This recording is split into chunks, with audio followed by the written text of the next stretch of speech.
and District 4 and Vice Chairman Mark Alcaraz. I believe you're online with us. Yes, ma'am. I can hear you now. Okay, we have a quorum, and we are present and accounted for, so thank you. We do have a quorum. Okay, thank you so much. Thank you, Madam Chair. Also present, we have members of the Planning and Zoning Board. If you would confirm your presence when I call your name. Oric Curry, District 2. Present. Brandon Penniman, District 1. Present. Frank Payne, our at-large member. Present. And Dr. Chris Small, our Douglas County School System representative. Present. Melissa Polk is excused tonight, and so is Rob Thomas, our Vice Chair. And before we go on, I would like to take a moment to thank Rob Thomas. This will be his last meeting with the Planning and Zoning Board. He's really been committed with us for the last few years, and we will miss Rob going forward. But we do have a quorum. Allison Duncan, our Planning and Zoning Manager, will now introduce the county staff, Planning and Zoning staff present in the meeting. Ms. Duncan. All right, thank you, Mr. Chairman. Tonight we have with us our Chief of Staff, Tiffany Stewart-Stanley. We have our Legal Department, Thomas Mitchell. We have our Managing Director of Transportation, Suleiman Rana. We have our Managing Director of Development Services, James Worthington. We have our Deputy Director of Development Services, Travis McDonald. We have our Zoning Administrator, Austin Cronin. We have our Planner, Melody Glenn. And we have the Clerk of the Planning and Zoning Board, Johanna Womack. And we appreciate our Sheriff's deputies and our communications team for assisting us tonight as well. Thank you. Thank you very much.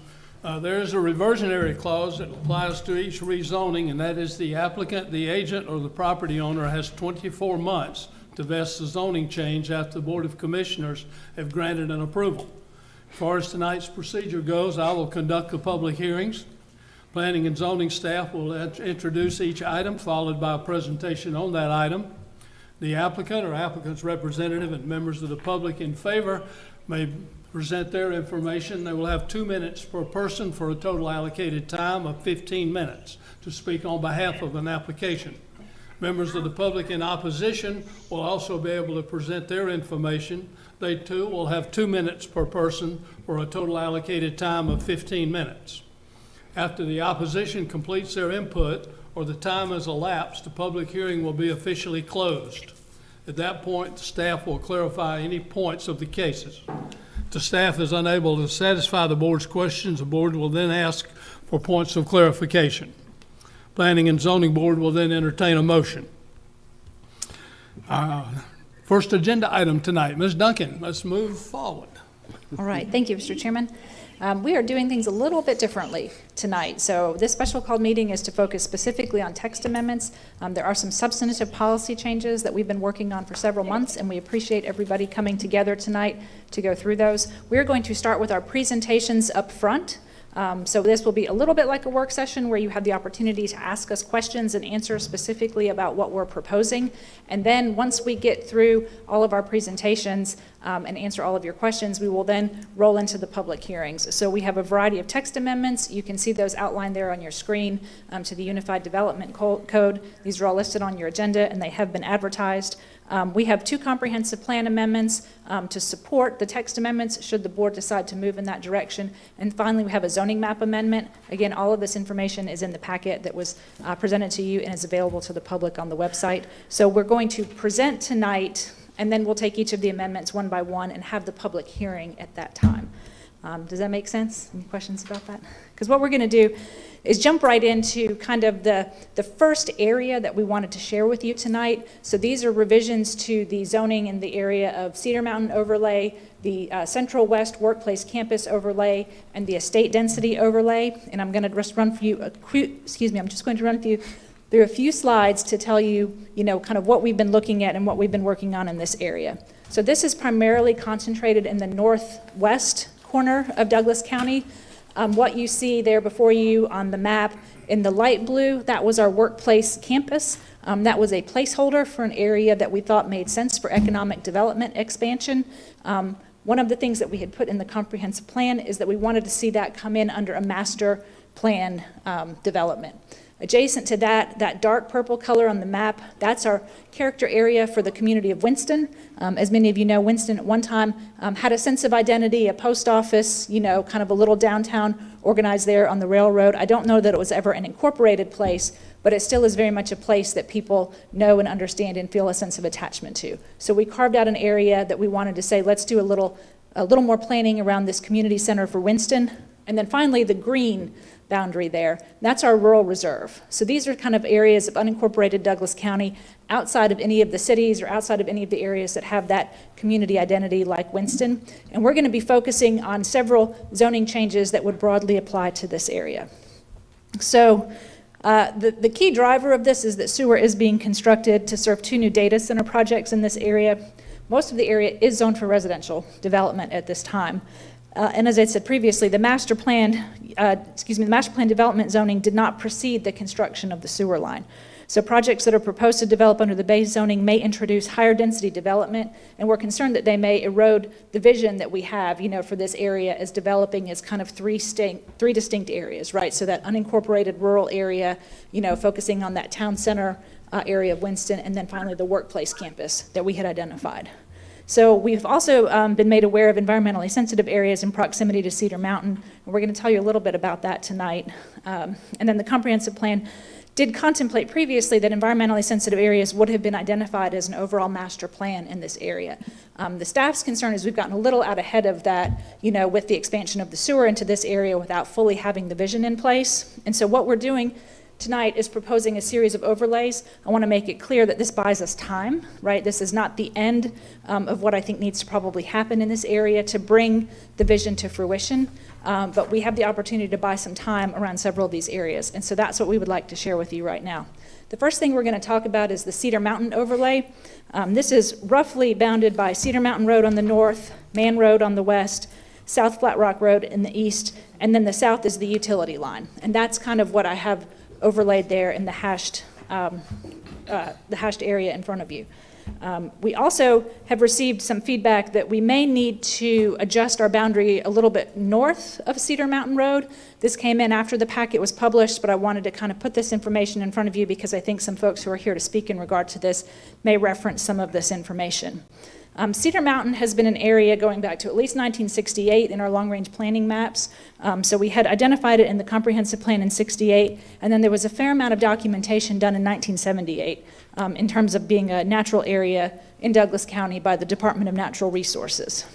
We see it again in 2000 when Douglas County put in their application for the Georgia Green Space Program grant, but I can't tell you exactly what happened after 2000, right? So we kind of stopped talking about Cedar Mountain as a place. I think perhaps catalyzed by some of the development moving into that area with the data centers and the sewer line, we have been made aware of some additional environmentally sensitive areas that are probably worth giving consideration to. So in just a minute, I'm going to turn it over to some folks who are far more qualified to speak to that than I am, but just wanted to let you know where we're headed with this overlay is looking at something that would have a pre-application meeting requirement, requirements for botanical, geological, archaeological, and cultural resources, as well as looking specifically at wildlife habitat.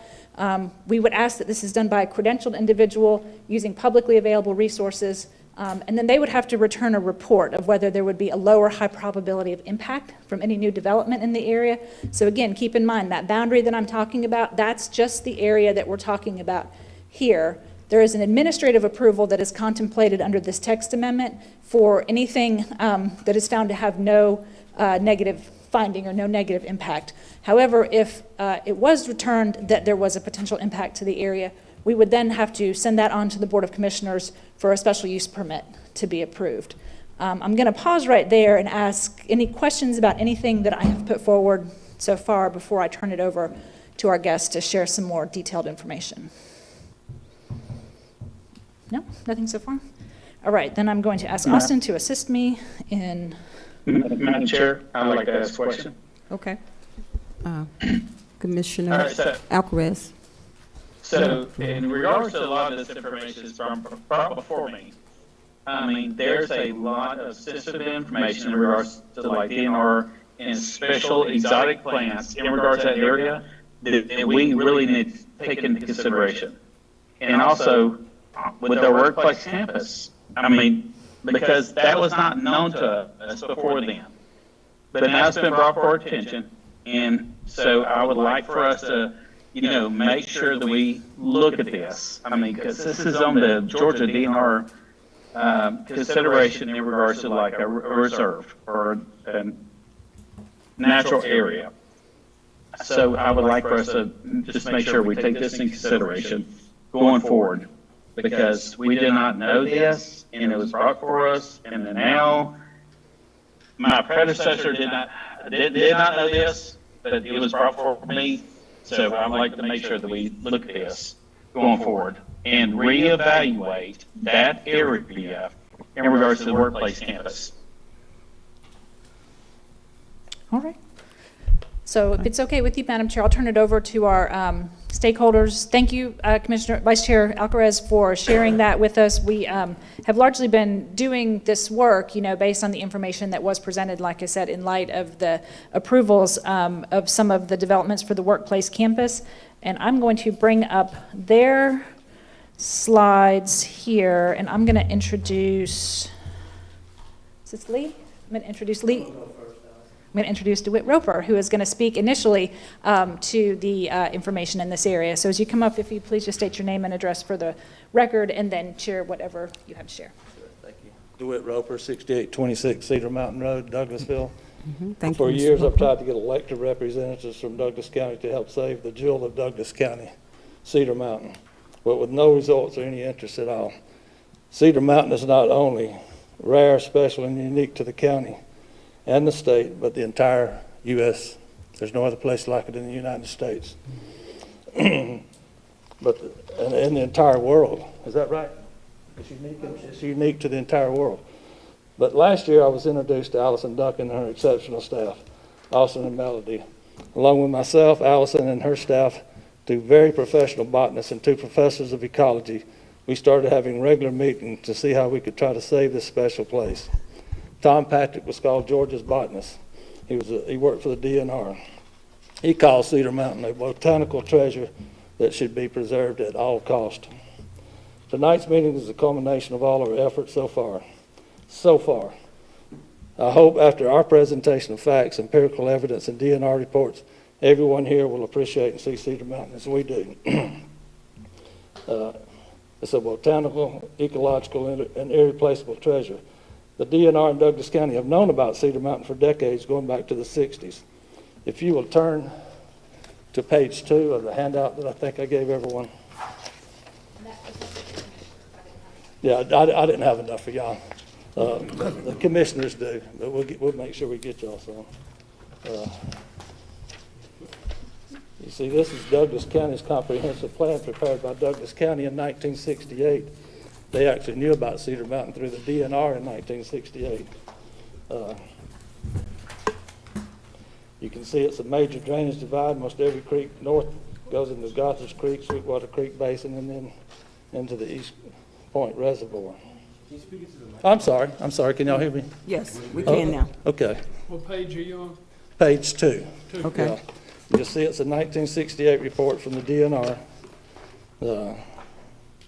It shows the drainage areas and all. If you'll turn to page 3, it says Cedar Mountain history, and this goes back to the 60s and the 70s. Douglas County natural areas by the Department of Natural Resources. You can see there all the creeks and the drainage areas, but you see Cedar Mountain at the right, which has a star beside it, which it should. Page 4, if you'll turn there, this is pretty critical, and y'all have this. It's a Cedar Mountain history, Douglas County natural areas by Department of Natural Resources, 1978. It's the name, Cedar Mountain, Winston area.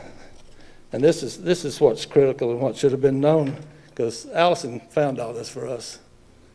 Every administration since 1978 has had this, but they just didn't take the time to look it up. It says size, minimum 320 acres, critical, buffer of 1,000 acres. And that's what they wanted for Cedar Mountain area back then. It says description and significance. Cedar Mountain is Douglas County's most significant rock outcrop and amphibolite, and it's its highest elevation. A rock-type vegetation habitat with rare and unusual plants. It has very good scenic value and should be conserved as a county natural landmark for present and future generations. The upper elevations above the power line crossing toward the south contain relatively undisturbed geological, botanical, and zoological and extinct features. Second section, which should be included, is the northwest core, which has good plant and animal life. A third area for consideration is the portion of Gothard's Creek, floodplain, and swamp south of Mountain Road. The natural qualities that result from the diversity of the geology, botany, and scenery are very good. Careful stewardship should be needed to contain them. They may best be conserved and managed as part of a larger national park which buffers the additional areas. Environmental quality maintenance, a potential natural preserve, class 4 to conserve significant rare plants and natural scenery, and for carefully designed and managed low-intensity nature recreation activities and outdoor education. And that's what we had always envisioned for Cedar Mountain. But if you'll turn to page 5, one of the very most important, it's very poor for development due to rock outcrops and shallow depth of bedrock and water quality limitations. No known commercial minerals, potential value, a good example of rock type, plant and animal habitat, and scenery for the county's natural history, environmental quality, maintenance, rare plants, outdoor education, scientific research, and natural recreation activities. Recommended uses for and management based on natural resources characteristics. As a Douglas County natural area for natural history, outdoor education, preservation of unusual and possibly endangered species of plants, include the Northwest Ravine and protect Gothard's Creek floodplains, wetlands, cleanup, and that's me, that's my driveway, I've already cleaned that up. But also under Article 9 of your development code, it lists several things that should be protected. It talks about wetlands, recharge areas, river basins, streams, and drainage areas, and Cedar Mountain area has all that. It's all that. But we also have several plants and birds. We have eagles over there. I've got the pictures. Be glad to show them. I have videos and pictures of the eagles. But that's about all I have. I'm going to turn it over to some professionals that have a lot more information than I do. Thank you for your time. Okay, thank you. Madam Chair, Yes, Vice Chair. I hear you. may I have a moment to speak? Absolutely. You have the floor. All right, so I've also been working with DNR in regards to making this a conservation area. And so I've been working with the top heads at the state on this. So, just letting you know that we are working on this at a high level, and they are seeing this, and they understand this, and they understand the exotic plants, everything that Mr. DeWitt has proposed. They know that, but we just, as we work going forward, we need to look at, in regards to what our proposed outlook is in regards to that area. We did not know this. We did not until Mr. DeWitt brought it to our attention. And so now going forward, looking at all this information, that we need to possibly look at this as a good conservation area for Douglas County, which is great, which would be great, a good, walking area, a park or whatever. But I just want to know that this has already been brought to me by myself to them so that they can look at this in regards to making this a national preserve area. Okay, thank you. You yield back, Vice Chair? Did you? Yes, ma'am, I'm Okay, sorry. okay. Oh, no problem. I yield back, Madam Chair. Thank you. You have the floor. Any other questions or remarks, Board? Okay, you have the floor. If you just state your name. Good evening. My name is Lee Eccles, and my Yeah. address Yeah. is 3012 Winfield Circle, Tucker, Georgia, 30084. And Steve Bowling's going to be presenting with me. I'll let him get on the record. Okay, thank you. It's Steve Bowling, Avondale Estates, 35 Sutton Place, Avondale Estates, 30002. Okay, thank you. All right, so the title of this brief talk is Cedar Mountain Biodiversity, a First Pass. And I called it a first pass because despite the impressive list of rare species and rare natural communities, unique geology that we've been able to assemble and summarize. We still know so little about the mountain, and there are many unique features waiting to be discovered out there. And so again, my name is Lee Eccles, and I've been working as an ecologist and a botanist for over 20 years now in Georgia and the surrounding states, predominantly in private land conservation, conservation easements. And Steve, you want to? Oh, well, I've made my living, I'm retired now, but I've made my living doing ecological work, endangered species work, and wetland delineation for the most part. And y'all are going to have to forgive me because I absolutely demolished my glasses before I came here, so I'm going to be squinting at the at the laptop. So bear Okay. with me. So, what makes Cedar Mountain so special? It has a unique geology, and it has rare and/or undescribed natural communities, and we'll just explain what they are in a minute. And rare and/or undescribed plant species and rare animal species. So Cedar Mountain has a long history of recognized importance. We've already covered that DNR has singled out Cedar Mountain going back to at least the mid-'70s and possibly earlier as a significant habitat within Douglas County to protect. And every ecologist, botanist, naturalist that has had anything to do with Cedar Mountain has walked away saying that this place absolutely needs to be protected. So I want to start out, we're going to kind of work from the ground up and start with the geology and why the geology is unique out there. So the geology is mainly dominated by Ropes Creek metabasalt. And so this is a type of amphibolite. It's a dark, heavy, dense rock that contains high amounts of iron and magnesium, and also in this case calcium. And you can find this rock type at Kennesaw Mountain and in the vicinity of Stone Mountain. And both of those areas are superlative for their rare species and natural communities as well. And mafic rock outcrops. And a mafic rock is basically a dark-colored rock that contains high amounts of iron and magnesium.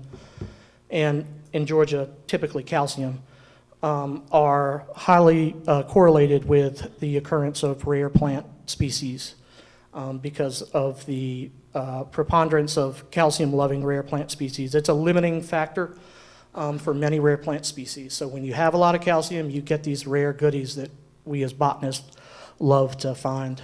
Do you want to say anything about the geology? Well, I think you could. Okay.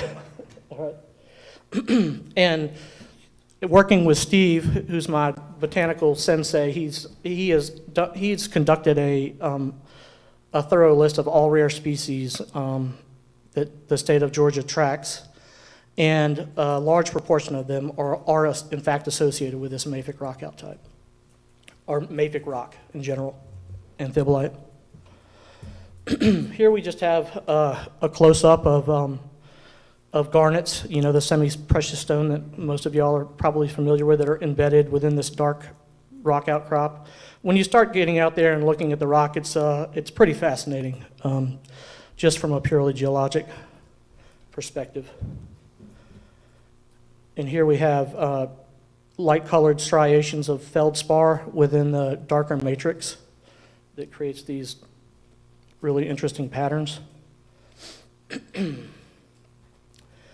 And so I wanted to move on to Cedar Mountain natural communities. So in a broad sense, natural communities are assemblages of plants, animals that occur in similar environmental conditions and are basically repeatable over space and time. And a lot of my work over the years has focused on identifying these natural communities and vegetation classification to try to figure out if a particular landscape that I'm looking at is in fact important, and how is it ranked? Is it rare? Is it threatened by development? How many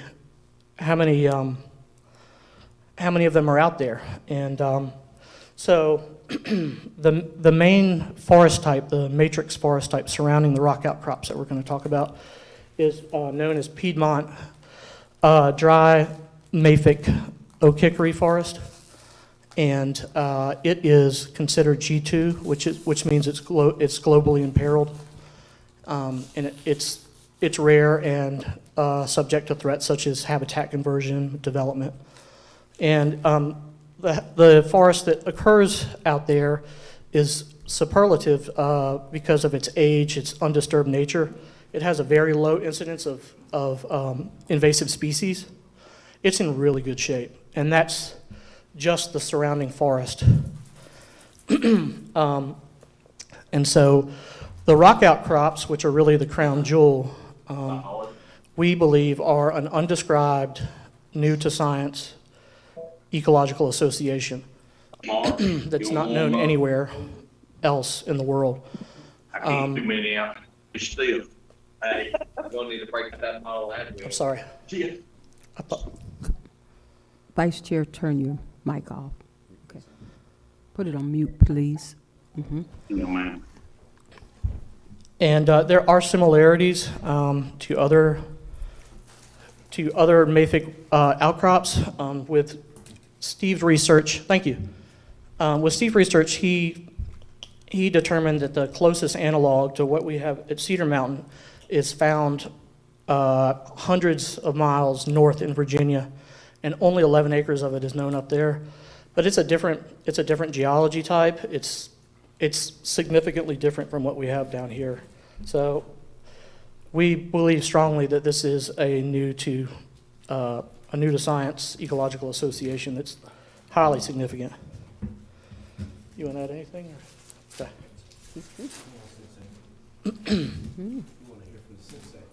Oh, I know. I taught him well, he doesn't need. He's got 10 times the knowledge that I do, so. Okay, all right, I better hurry. All right, so this is an aerial photo that kind of shows you, in the center you have these undescribed rock outcrops, and then surrounding you've got the oak hickory forest, and you see a lot of cedars dotting the landscape there. So the Cedar Mountain outcrops are similar in some regards to your Stone Mountain, your granite outcrops. They have some floristic similarities, like the Stone Mountain daisy and the elf orpine, the little red plant in the bottom there. But they also differ because of the underlying geology is mafic, and there are many calciphilic species, calcium-loving species that occur here. And so this blending of granite outcrop and mafic amphibolite outcrop species is one of the things that makes this habitat type unique. And just wanted to talk a little bit about some of the weird and unique things out here. There's 3 different species of cactus. One of them is really only known from northwest Georgia. One of them is known from the coastal plain, and the other one is widespread. And this is actually a hybrid of 2 of those species. And here we have another example of the cacti out there. This is Opuntia cespitosa, and it just kind of lies in a pile out there. It's a really wild environment. It looks kind of alien, the kind of thing you wouldn't think that you'd find out in the woods in Douglas County.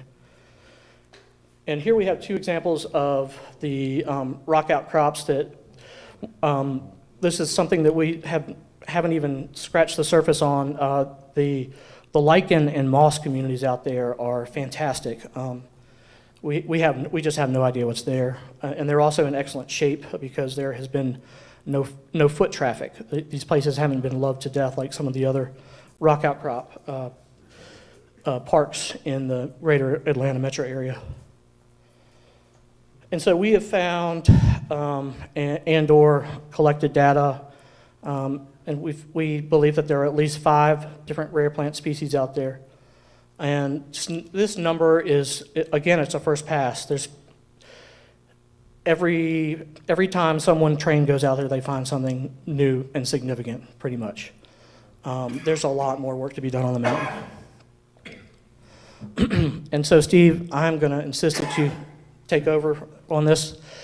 One of the most incredible things about Cedar Mountain is that in the 70s, Steve Bowling found a new to science undescribed species, a shrub that we're calling dwarf Ohio buckeye. And you want to talk a little bit about it? Well, basically, Ohio buckeye, as you might guess, is mostly up in the Midwest, like in Ohio. And it gets to be a large tree. And this is very similar, except it never gets more than 3 or 4 feet tall. I first encountered it in 1978 when I was working with DNR that had been requested by Georgia DOT to look at all the metro counties. They presumably wanted to know where the good places were so they wouldn't put roads over them. But that didn't necessarily stop them. But anyway, it's only known from 3 locations in the world, in 3 locations in the metro Atlanta area. And one of those, we think it may be gone from already. So. Yeah, this is about as rare as it gets in terms of rare plant species. And this is just another picture of it, showing its shrubby habit. So we'll speak briefly about the animal species. Since we're botanists, we really don't know what's out there, and it's really wide open. There are most certainly a number of rare animal species waiting to be documented out there. We documented lichen grasshopper, which is a species of greatest conservation need, as recognized by the Georgia DNR. It's globally vulnerable, and it's known. The populations are typically small and fragmented with little gene flow. That means that they're not coming into contact with each other very often. And so the genetic diversity is potentially high between the populations. It's really cryptic. You won't see them until they start jumping because they blend in with the lichens so well. And as Mr. Roper indicated, there have been numerous bald eagle sightings on and around Cedar Mountain. This photo is actually from DeWitt. And again, we haven't even scratched the surface in terms of animals. We'd love to get some qualified specialists out there because we're just plant geeks. So to wrap it up,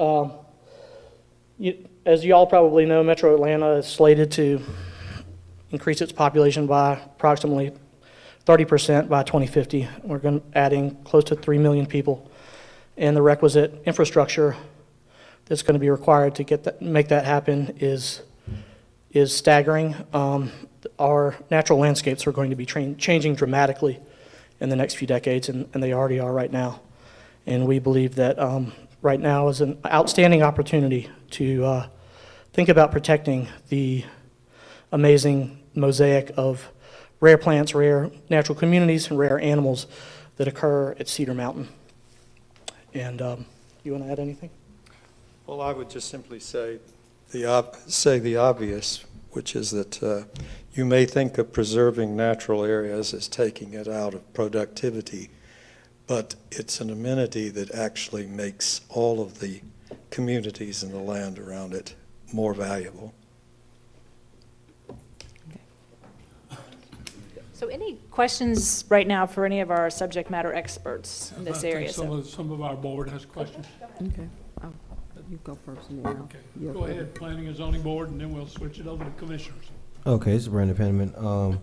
So I wanted to first, just for clarity's sake, the dwarf Ohio buckeye, was that picture that they shown, was that like it in plant form before it becomes the actual dwarf tree, or am I not understanding what it is?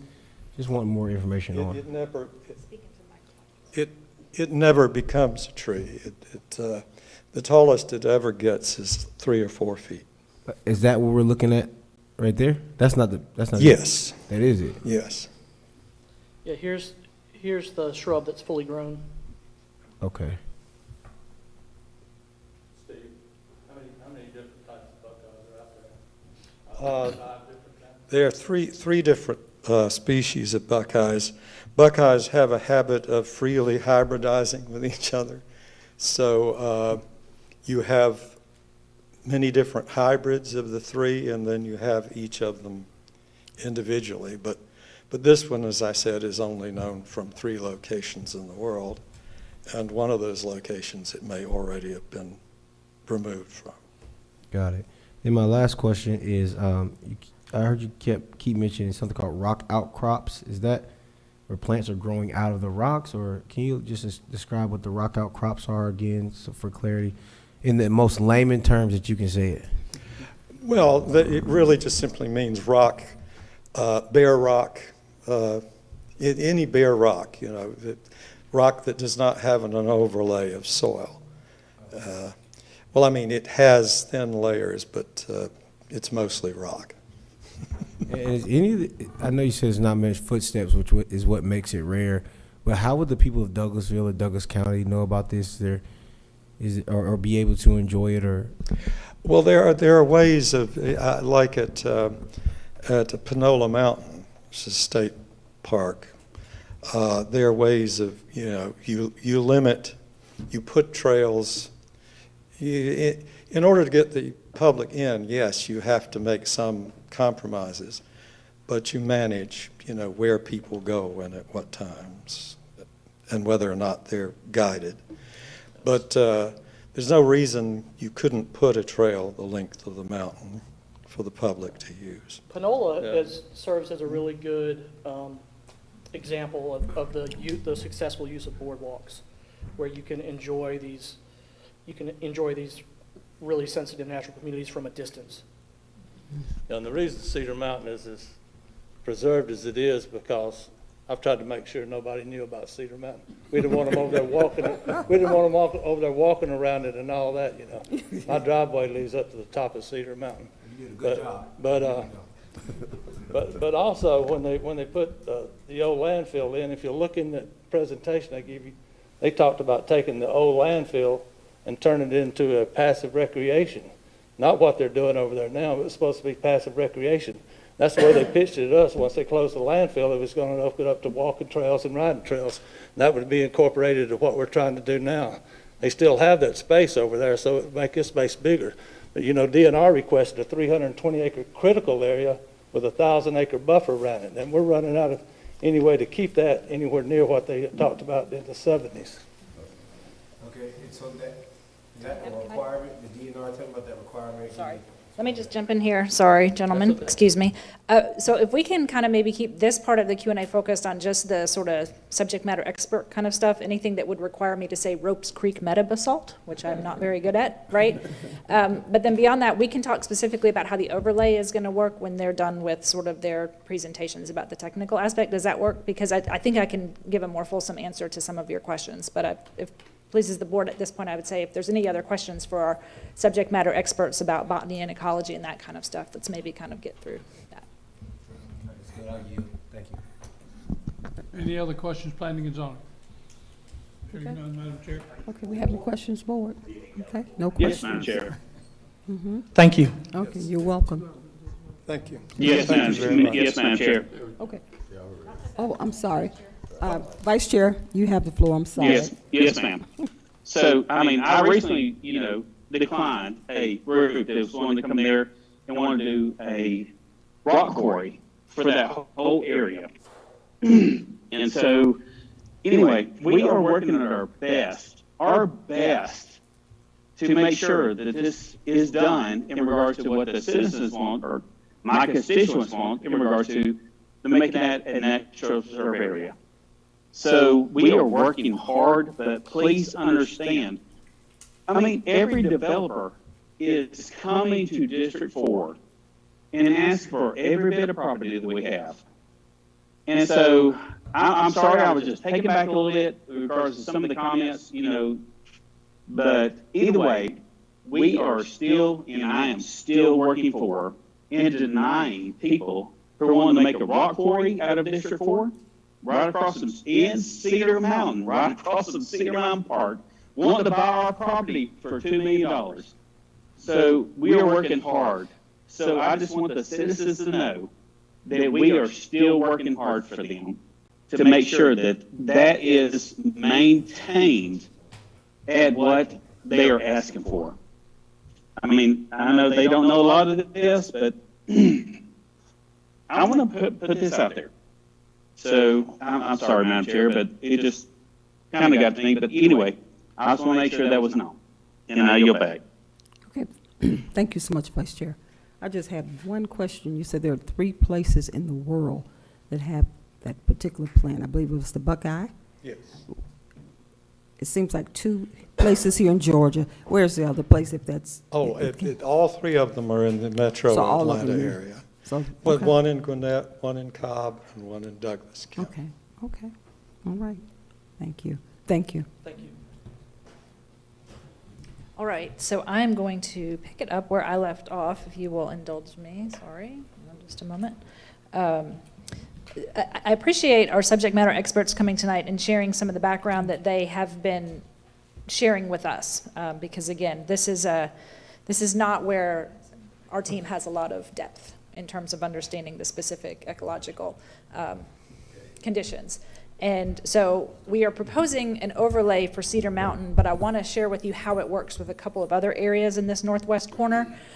So again, I'm going to forward to the workplace campus. I keep calling it workforce campus. It is the workplace campus. I even have it wrong on my slide. We are trying to sort of move some of our character areas to be more place-oriented, right? And so speaking less about specific uses, such as a workplace campus or a data district or something like that, and moving more into something that describes the overall character. So that's what we're proposing with this Central West overlay, is what we're calling it. It is our workplace campus. It still focuses on the area of the comprehensive plan that identified that it should be master planned. I think what makes me a little nervous is we had a couple of planning light ideas out there. These were things that were shared with us by the Development Authority. My understanding from the Development Authority is that both of these were very conceptual. These didn't really reflect anything that I think would reflect adopted policy or anything that their board or our board, had looked at and had voted on, right? And so when it comes to the overall master planning of this area, this was kind of the only thing that we had to go on. So as I said previously with the Cedar Mountain overlay, what we are proposing to do is buy time with our workplace campus overlay and our Cedar Mountain overlay, and to give a little bit more opportunity to make sure that as things come in, we are taking them on a case-by-case basis until such a time as we can develop a more fulsome overlay. So we have looked at several comparable areas in Alabama and in Georgia, and what we are proposing for this workplace campus overlay is that there will be a requirement for a regulating plan and infrastructure improvements, but the use is going to still be regulated by the base zoning, except we'll be looking for specific architectural standards, similar to what we have in the quality growth overlay. We'll be looking for specific landscape standards, typical to the quality growth overlay, but we're adding some specific performance standards as well. So that's going to look at uses that may have impacts on air and water pollution, odor, noise, vibration, things of that nature. We are also proposing that anything coming into this area would have to submit a statement of jobs created, because I think that's something else that we realized we didn't fully understand. The vision between the Board of Commissioners and the Development Authority at the time. As a workplace campus, our comprehensive plan had identified that this should be an area that could potentially, create a industrial megasite along the lines with the state economic development efforts. But I also understood that there is some challenges with, bringing that type of development to Douglas County in terms of having a workforce to be able to supply that. So again, it goes back to the idea that we still don't really have this fully fleshed out. But the concern is that we're going to have sewer here sooner rather than later to serve a couple of the additional projects that have been already approved, and that you may lose the opportunity for the overall vision if we don't put a few things in place at this time. So the final piece of that is the estate density overlay. If you see the little inset in the bottom corner of the slide there, we are already using the estate density overlay in areas around the reservoir. And so this would kind of expand it out to be that northwestern corner of the county, right? So again, with the introduction of sewer coming into this area, we are suggesting that the estate density overlay be applied broadly to that rural reserve, so that what you would do is have something that would limit development to a 3-acre density and put some other restrictions on it to allow for growth to happen at a slower pace than maybe what will happen when the sewer comes into place there. So I want to make it clear that, to manage expectations, with everything that we're trying to do in this area, we are essentially just buying time, right? So the Cedar Mountain overlay does not stop development. It doesn't say you can't develop in this area. It just says you have to do research, reporting, and show us your findings before you can move forward. The challenge that I have put out to our subject matter experts is, okay, now you've got to go out and you've got to produce the documentation that there's a there, right? So they've told me about all sorts of interesting plant and animal species and unique habitat and one-of-a-kind rock formations. So I'm going to put the burden on folks who understand this better than I do to put that together so we have a record of that. And that way, when people come and ask for development permits, we will review that in advance. And if there is a concern about the potential impact, it comes back to this board for decision making. In addition to that, with the workplace campus, trying to get something that doesn't govern use. We have been working with our friends at Elevate Douglas. Unfortunately, they were not able to attend tonight to speak in regard to that. But again, we're trying to better understand the types of uses that they're marketing in that area. And what we kind of landed on is right now they only have a very kind of broad vision of what that could be. So we want to make sure we give time to have that more fully fleshed out. And then finally, with the sewer coming in, we want to make sure that we kind of protect that other area of the rural reserve, for just something coming in under base zoning that wasn't fully anticipated. So I'm going to pause right there and see if you have any other questions or comments before we move on. I Yes, have a sir. question, Allison. So what is the litmus test to say that, hey, this particular development is something that the board need to look at before we approve? It sounds like it's going to be a case-by-case situation.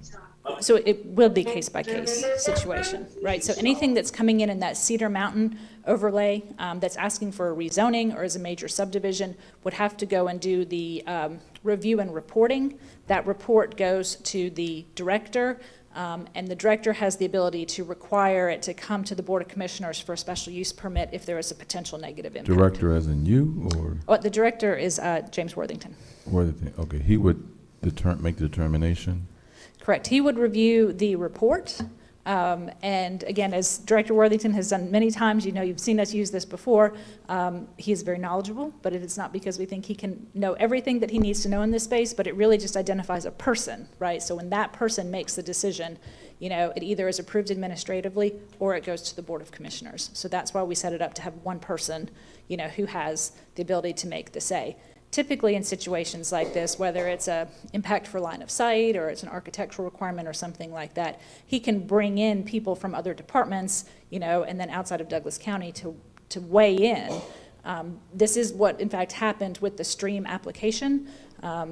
Because again, once the stream data center was approved and they started doing the rough grading work, and Travis and James can probably speak better to this than I can, there were questions and concern raised about the environmental impact, and so they were able to work, with our peers in Douglas County and outside agencies to fully understand what that impact was potentially. So that is the mechanism we're setting up. We're not saying it can't develop. If you're familiar with the area around Soaps Creek in DeKalb County, we looked at that precedent, and I think everybody knows that that Soaps Creek has developed quite fully, as well as the areas around Arabia Mountain that our colleagues had mentioned earlier. So it's really just making sure that we're reviewing and documenting in advance to do our best to avoid any kind of unanticipated consequence. And then if there is some larger effort through DNR or the state to try to do something different in this area, it would not necessarily preclude that, but it's not specifically set up to create that outcome. Quick question for you. Yes, sir. So I remember the gentleman mentioned like there needing to be a 1,000-acre buffer. Is that something that we would have to consider to be able to preserve this land, the unique land that they're referring to? That 1,000-acre buffer is not considered in. I don't actually recall him saying that, so maybe I'm speaking out of turn. But we are not considering anything that's a 1,000-acre buffer. We are considering specifically that I'm going the wrong way, and that this would just apply to this area that is outlined here. Because if I was hearing correctly, I just want to make sure I'm hearing this. It sounded like they were saying that the concern was that we're not going to be able to meet the buffer to be able to preserve the land. Is that correct? Or can you explain that to me again, please? No, I'm trying to get y'all what the commissioners have. This is what the DNR has back in the 70s to preserve this area. A 320-acre critical area and a 1,000-acre buffer was what they thought was needed to protect Cedar Mountain because of its rarity. Okay, gotcha. You know, and it's also part of the Douglas County's comprehensive plan was, you know, part of the DNR report that they did, but that's what they were saying. They needed a 320 acre critical area to preserve Cedar Mountain and a 1,000 acre buffer. Okay, perfect. All right, can I get Allison? Okay, Allison, so considering that, are we looking to put a plan in place, or is that something we would have to vote on, to put a plan in place to preserve the area, or to put a certain buffer in to be able to just preserve this area? I remember you saying, like, this is not me saying that the area is undevelopable, but are we looking to put a plan in place to make that the case, or? Sure. So I think what I can say right now that we're trying to do, as I said previously, is we are trying to buy time. I think as Vice Chair Elkeres had also indicated, I think a lot of this is coming to us now because there is interest in developing, you know, particularly with the 2 data centers going in. One was approved in the city of Douglasville, the other is the Stream campus. And I think that that is where this is getting greater attention. Now, at this time, I do not have enough information to suggest whether a 1,000 acre buffer is going to accomplish anything or not. In working with our subject matter experts, we had shared this proposed boundary that you have in front of you. We received something back from them that suggested maybe it needs to go a little bit higher north of Cedar Mountain Road. If it's the will of the board to do that, we can certainly do that. We have not studied that at this time, but the only thing that we are potentially asking you is to put an environmental overlay just on what you see in front of you here. I have also put the challenge out to these folks that if this is the last time we ever see or hear from you, that's the answer. This area is probably going to develop, right? So it really puts the burden back on people who know about this to say what is the next step into continuing to work to see what a final outcome would be. It is not necessarily the intent of the planning department at this time to say that anything different should happen, other than making sure that before we go and make additional decisions, that we are not inadvertently doing something that cannot be undone.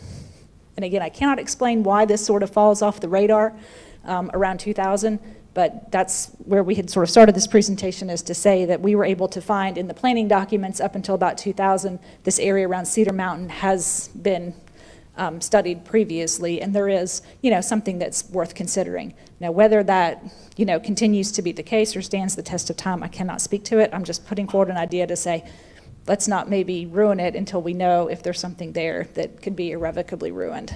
And this environmental overlay gives us some form of protection. It would give us a step-by-step research, you know, and review. So yes, it is some form of protection. If there's any greater outcomes through DNR or the state or anything else, that is not necessarily contemplated at this time, but we're not taking it off the table either. We just need to understand if there is, you know, more substance there than what we're aware of. Madam Chair, may I have the floor? Vice Chair. Yes, Chair. ma'am. Yes, you have the floor if, when you finish. Vice Chair, you have the floor. Okay, so yes, I'm not permitting this to go forward, anything in regards to development, until we understand what is done in regards to the development about, you know, from DNR. Until that is discovered, what is going to be proposed from the state of Georgia in regards to all these exotic plants that's been, you know, brought to our attention, we're not moving forward with this in regards to our plan and development. You know, I know that that's the business plan in regards to the development of that, but I will push back on that until we come up from a resolution from DNR. Now you'll back the floor, Madam Chair. Okay, thank you so much, Vice Chair. Any other remarks, Board?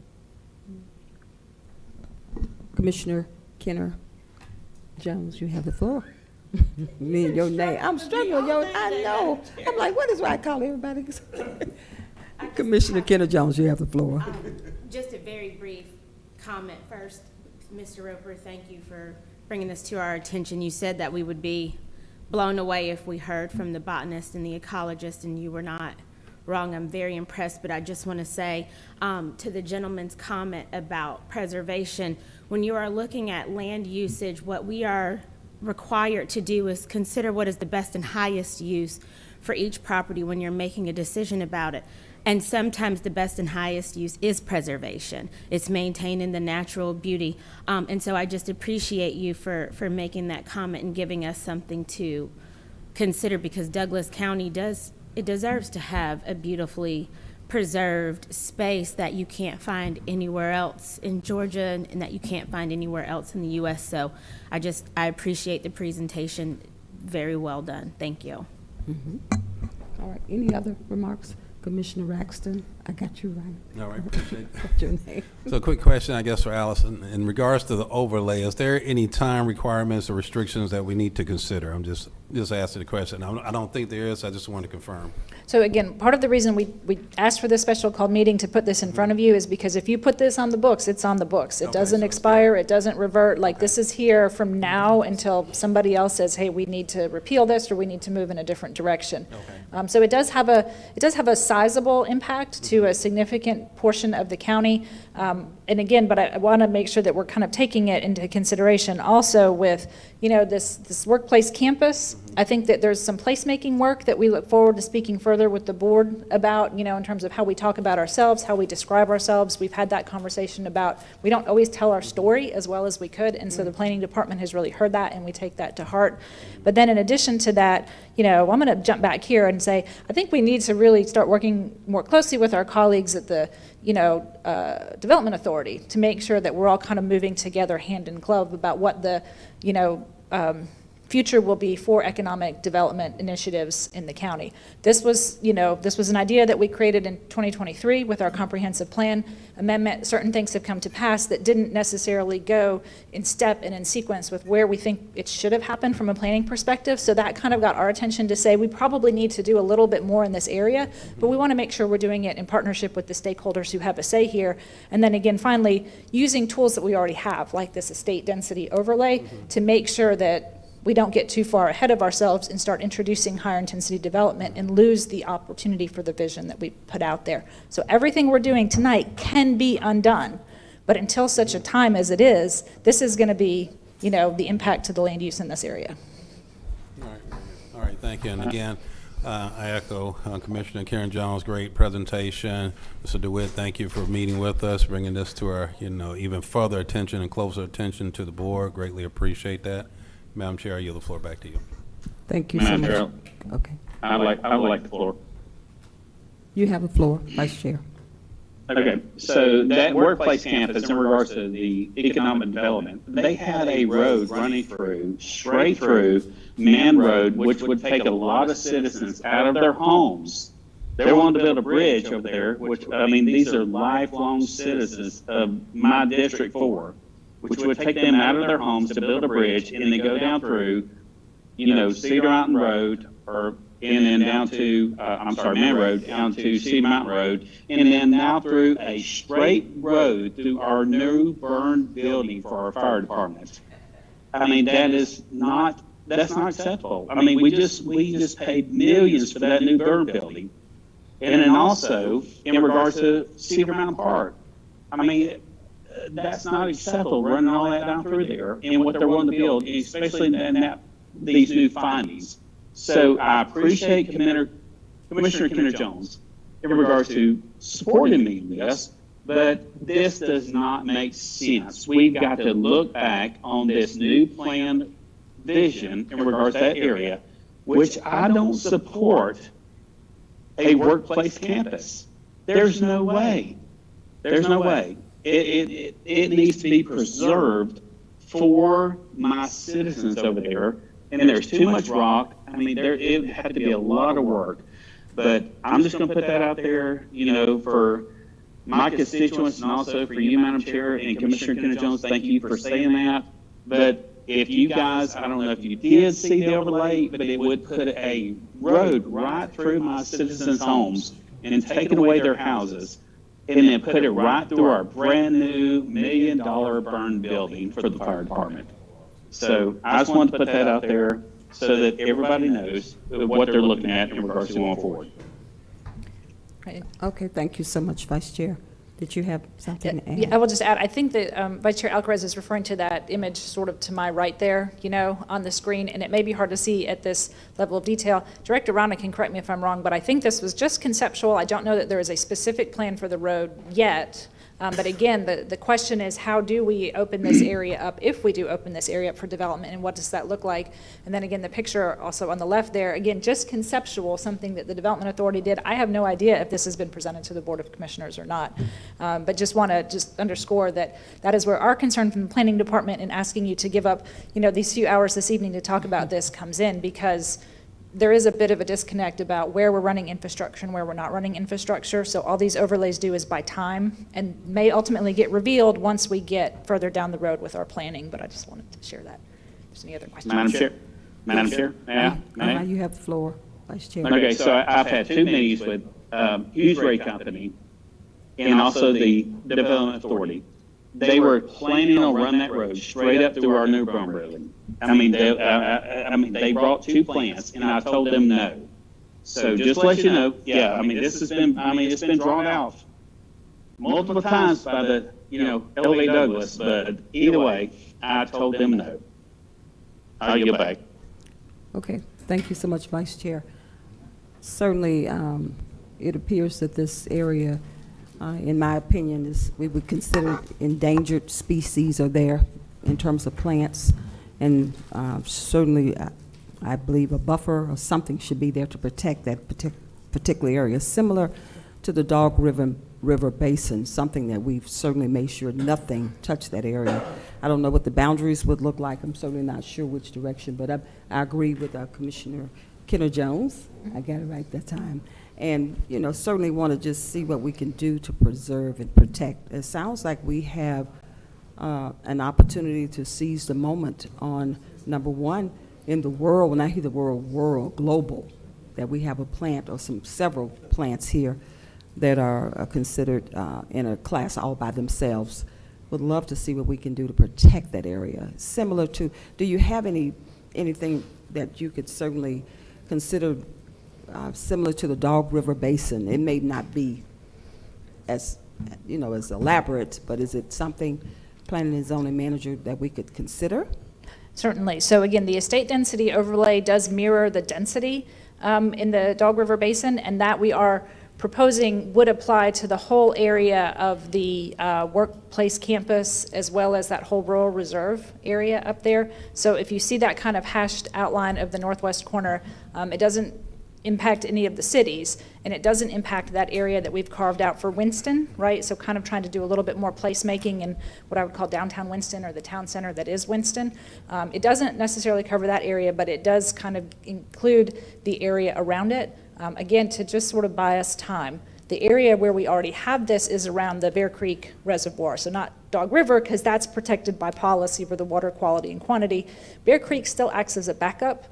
It doesn't fall under the same restrictions as the Dog River Reservoir, but it still acts as a backup in times of drought. And so that's where this estate density overlay was put in place by the county to help sort of protect the character in that area. Again, because there was a sewer line that was run into this area largely to serve the Bear Creek Estates and the golf course, if you're familiar with where that is. So we just kind of borrowed a playbook from our colleagues 30 years ago and are suggesting that, again, as a placeholder, we kind of apply it in this northwest corner of the county as a placeholder to give us more time to figure out what the ultimate solution is. Okay. Any other remarks, Board?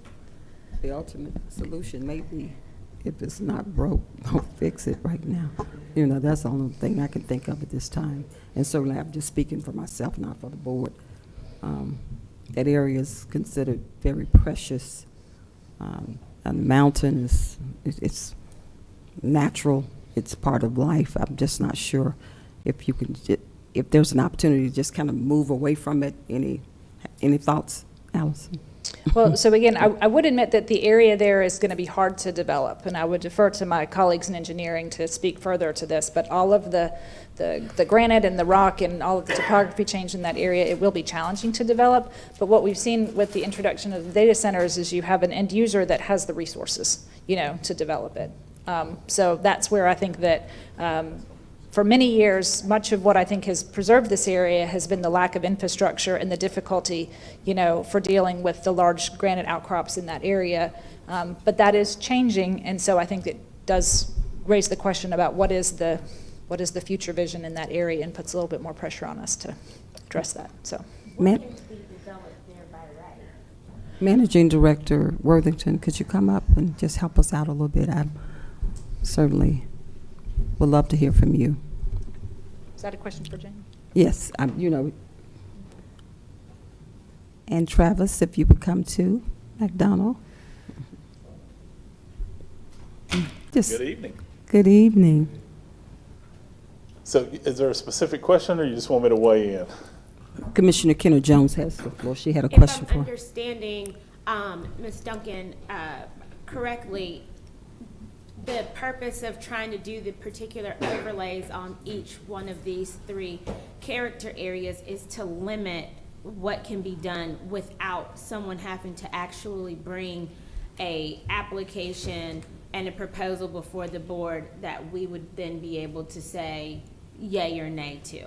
Right. So if, like, for instance, back to the workplace campus, that's just an overlay. That's not to say we would be approving the drawings and the proposal from Elevate Douglas, but it would also kind of prohibit just a random development from coming there. It would have to meet a certain criteria. They would have to come get various different approvals. Am I understanding that correctly? Yes, so when you look at these would just be kind of like a first line of defense, if you will. So this would be our first step.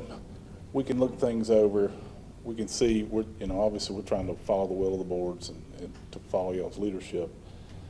So, for example, I know Stream was mentioned. On their sewer outlay, we had these same concerns because this was all kind of starting to evolve around that time. And we had them reach out. They had a study done by U.S. Fish and Wildlife. They provided me with that. I am somewhat in tune with those things, but by no means the expert on all things ecological and botanical. But so I was able to review that, and they had kind of pointed out that there was nothing in that area that was currently listed. And this is not to discount what these folks are saying at all, but currently there's nothing listed on the U.S. Fish and Wildlife's endangered species habitat areas. So that I believe that was also alluded that some of these things need to be added to that list so that when we get these things in the future, we know, hey, these are called out, and so we want to limit that to preserve that area. So that'll be a decision of the board if we want to continue down that road. But the way we would handle those, we'll get those reports from those experts or the federal agencies if there one exists, and then I'll review those, and if there is problems with them, they'll still have to come back to the board. If it's kind of given the all clear from all the experts, we'll continue through the rest of the normal process. Does that make sense? Yep. And then what can be developed in that area at this time by right? Well, that's going to depend on the zoning. So it's not one zoning across the whole Okay. thing. So there are multiple zonings out there.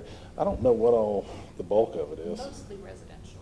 Yeah, mostly residential still. But it could get, higher density, 50,000 square foot lots in the RLD. And this would give us some form of defense against a high-density residential Correct. development in that area. Correct. Thank you. Madam Chair, I'm sorry, I had to yield back. Oh, no, that's great. Commissioner Mitchell? Yeah, and I think Commissioner Kenner Jones is going in the right direction. I think we got to make sure we understand what we're doing here. Sure. Because doing nothing, well, it could be an option, but you may not like it. So, and I think what staff is trying to do is, okay, what is that? So let me make a point that may help you with this. So Okay. Historically, if you have a big rock, that's not an ideal place to develop, right? That's That's correct. not your low-hanging fruit as a realtor when you're looking for a Right. good piece of property to develop. That is aside from the specialty ecological stuff and the botanical issues. But in general, big rock, particularly mountaintop, not ideal, right? So I think economics as a whole has kind of prevented development in that area long-term. Now we've got some large facilities coming in, some data centers. There's going to be some sewer ran up through there. That will change the viability of that property. We want to know, you know, what we're trying to do here is to get a feel. Do we want to be able to prohibit this now, or do you want it to just, I don't want to say go wild, but develop freely, you know, at the will of each developer as they come? Or do you want these overlays to kind of, you know, smooth that pace out and let you folks decide how we want to go with this? But let's be clear, that doesn't stop anyone wanting to or looking at or see something different. Like someone mentioned, I think, a rock quarry that might eyeball that because of what they're trying to do. I don't think, like you said, a big rock, that's very doubtful. But when you start running sewer, when you start running power, when you start running water, when you start doing that, I caution us to make sure that we know what the overlay looks like or what our vision is. Sure. What it looks like, because the highest and best use will be to that developer whom see something that we haven't even thought about. Correct. So I know it's a tough call. It's a tough, do you let the rock stay? Not, you can't take the rock, but you know, leave it the way it is and let's see what happens. Then you may be subject to something that you really didn't want, but with an overlay, as Commissioner Kenner Jones and others have stated, it might slow it down, even stop it, or defer it from wanting to come because of the hoops that may come along with that. Am I right in that thought process? Or I think you're right, and then there's an opportunity to kind of steer in a direction that yes. the board's looking yes. for. You know, that's because the sewer line will steer them in a different direction, or in the direction of, yeah, I got sewer, I got water, I got a potential there. Not that we want it there. I mean, I think the Buckeye plant, I think we all want to see those types of nature continue to exist. Sure. But if we're not careful, somebody may find a way to say, we'll move the Buckeye plant over to the left or go around this development to kind of do what we want to do. And then we'll get the foot traffic. Then we'll get the other stuff that we don't want there. You know, I don't know. So I get it. I get what staff is trying to do. It's trying to keep us in a safety zone to know what we might end up getting.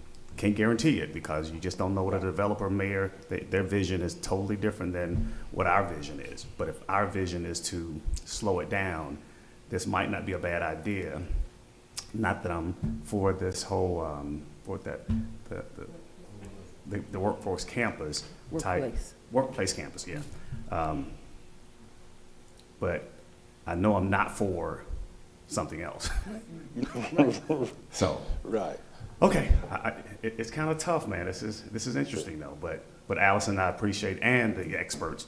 It's good to know what we got, you know, because we got some precious jewelry here that I think is precious, but we got to be careful as to preserving it or trying not to, you know, let anybody do anything around it and leaving it just open field for everybody to just.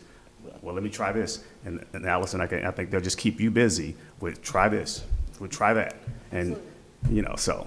But okay, I yield. I'm babbling now. Thank you. I yield back. Okay, thank you so much, Commissioner Mitchell. Any other remarks? All right, I yield the floor back to you.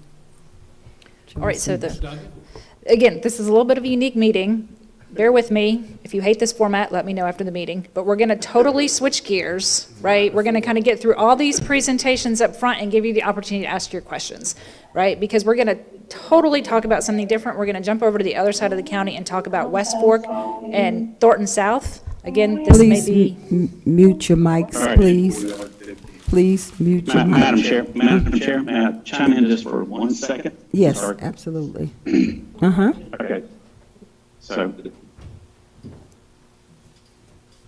You I have the appreciate, floor. you know, everything that I heard from all our fellow commissioners, and I really appreciate that. And I agree with that 100%. We need to slow this down 100%. And so as we go forward, talking with Devastate, which I've already been talking with Devastate, in regards to how can we slow down this growth just a little bit, because it is overwhelming our county. So as we go forward, let's just look at this. We need to take a hard stance on this because we are 25 years behind in infrastructure. So I just asked them to, go forward with me on this, look at the workplace campus, agree with me on the workplace campus, slow it down, not do that, and let's look at the conversation area to where it can be, preserved for that, for Cedar Mountain. Okay, are you finished? I yield back, Madam Chair. Okay, thank you. All right, certainly duly noted. Thank you so much. We're going to yield the floor back to you, Allison. All right, thank you. So again, I'm going to do some other presentations, maybe as long as that one took, maybe briefer, but these are some additional text amendments. Again, there's a certain amount of interconnectedness to a lot of what we're doing when it comes to the code amendment, so we're putting all the information out first, and then we'll go through and do the public hearing on each line by line. So I'm going to ask Austin to come and talk about our West Fork and Thornton South amendment. Good evening, boards, Madam Chair, and Vice Chair. Good evening. So as an overview, the West Fork PUD, we've taken it, and this is the primary vision, and we'll go into greater detail. But the issue with the West Fork PUD was originally approved in 1973. Madam Chair, can we have a point of just hold 1 second. privilege for a moment? Yes. I was just speaking with my colleague, Commissioner Mitchell here. If we could do this slightly out of order and maybe amend the agenda before the next presentation, can we go ahead and get the UDC amendments updated really quick and get that out of the way and then go through the presentations? So I think the only challenge is with the UDC amendments, this is part of the UDC amendment. Does that make sense? When I talk about all of those different sections, if we're amending Article 2, Section 208, it's for all of these different overlays, including West Fork. Does that make sense? Okay. Sorry. Yes, I know. But if we wanted to only, I don't know how exactly we would only act on just the section of the code for these amendments. We could do that would be difficult. Sorry. Okay. Does that, okay. Unless you have as many questions about West Fork, it may not run as long as the other one. Right. Yeah, okay. You have the floor. Yes, ma'am. Austin. So it was amended a few times, 1988, 1995, 2002. Other PUDs were approved in close proximity. The market has changed significantly since 1973, so we feel like it deserves an update. The 2023 comprehensive plan anticipated an overlay district that focused on business incubation and kind of a two or three-tiered system. The West Fork original boundary, it made space for residential, commercial, and industrial areas, and it had a regulating plan that really just limited activities to indoors and those activities that wouldn't generate off-site impacts.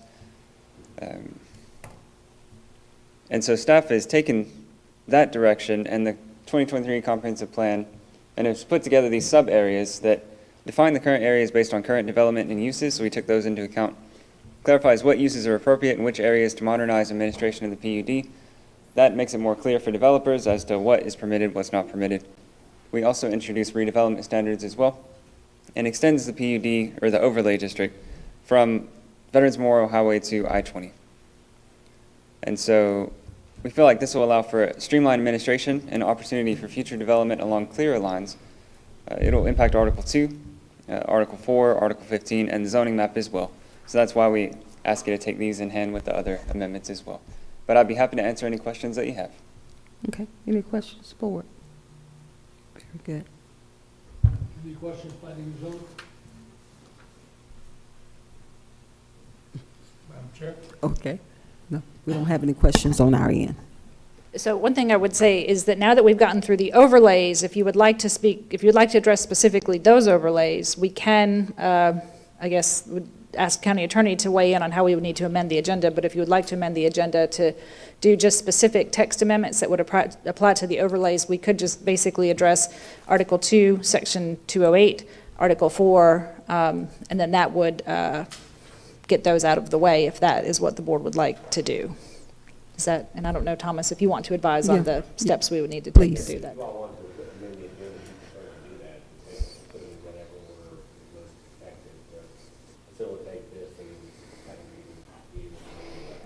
Okay, thank you so much, Attorney. You want to just leave? So, Madam Chair, I'd make an motion to amend the agenda to permit, I guess, voting on Article 2, Article 4, as it Sure. pertains to the overlays. Sure, so let me kind of jump down here, I apologize. What we would be asking you to address would be Article 2, Section 208. We would be asking you to address Article 4, Lot and Building Standards, Division 4 overlays. And so we have 3 of those. One would be creating a new Cedar Mountain overlay district. One would be creating a new West Fork overlay district. One would be creating a new section for the workplace campus overlay. And then one would be creating an extension of the estate density overlay. And if you were to just approve those in addition to Article 15 with the definitions, that would cover all of the work for the overlays. I don't know if we need to do all of those at once or if we can have to do them one at a time. Right, we would have the public hearing, but could we just take all of those amendments together, or do we need to do them one at a time for each section? I think you have to do them the way they're outlined on the agenda. Okay. You have to do them the way they're outlined on the agenda, so you're going to have to have a public hearing and vote on them. Separately, individually? Okay, thank you. Yes. So if I understand, there would be if we want to start with the Planning and Zoning Board, if we wanted to amend the agenda, motion to amend the agenda to address just those specific text amendments that staff has enumerated, and then we can go through each one, for the public hearing. And just for clarification, the reason that we're having this discussion is because there are people that are here for those specific items, and if we could have their public hearing, if they have anything else to weigh in on, so that we can let those folks go, so that they're not here. Hostage here, so we don't. Hostage. Understood. I appreciate that. So, All right, so just a quick question, Al, so do we have to get a motion from the Planning and Zoning Board first? Because there's a motion right now that's on the floor. I would suggest we maybe start with the Planning and Zoning Board Okay. and then follow a normal procedure in that. And I apologize for making this complicated. Okay, this is So, our first rodeo. You're probably going to tell me you don't like this new format, I guess. No, this is our first rodeo. So, Planning and Zoning Board, do I have a motion to amend the agenda? Tell me if I'm doing this properly. I make a motion to amend the agenda as Commissioner Whitney Jones requested. Whitney Kenner Jones requested. I believe I understand the direction on that, yes. Second. Yeah, then we'll go back. Oh, yes. Or Okay. Chris, Motion and a Yes. second? Yes, Any second. discussion? Hearing none, all in favor of the motion, please signify by raising your hand. All opposed? That's unanimous. Madam Chairman, the amended agenda comes to you with a unanimous recommendation for approval. Okay, do we have a motion, Commissioner Kenny Jones? Yeah, Madam Chair, I make a motion to amend the agenda to allow the public hearing as to the overlays to go out of order. We have a motion and a second. Any questions, Board? We have a motion and a second. All in favor, please indicate by raising your right hand. Okay, we have a 4 unanimous vote in the motion. Well, Vice Chair, did you raise your hand on the? Vice Chair? We have a 4 unanimous vote and the motion carries with no opposition. I yield the floor back to Madam you. Chair. All right, so the first thing that we're being asked to vote on would be Article 2, Use of Land and Structures, Section 208, Overlay Districts, Generally and Purposes of Each. This is the section of Article 2 that would just outline the specific overlay districts. This all is presented and outlined in your packet, and we will need to have a public hearing on each of these items. So, Just on Article 2, This- Section 208 overlay. yes, sir. Okay. We'll open the public hearing. Anybody wishing to speak in favor of Article 2, Use of Land, Structures, Section 208, Overlay Districts, and Generally for the Purpose of Each, please approach the podium. Seeing no one moving, I'll close the public hearing in favor and open the public hearing in opposition. Again, seeing no one moving, we'll close the public hearing. Now, do we need a motion to approve Board, Planning and Zoning Board?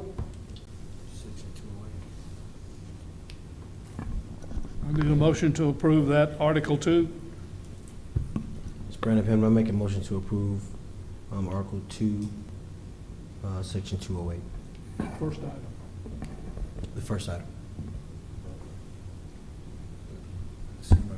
Second. I have a motion and a second. Do I have any discussion? Hearing none, all in favor of approving Article 2, use of land and structures in Section 208 overlay districts, please signify by raising your hand.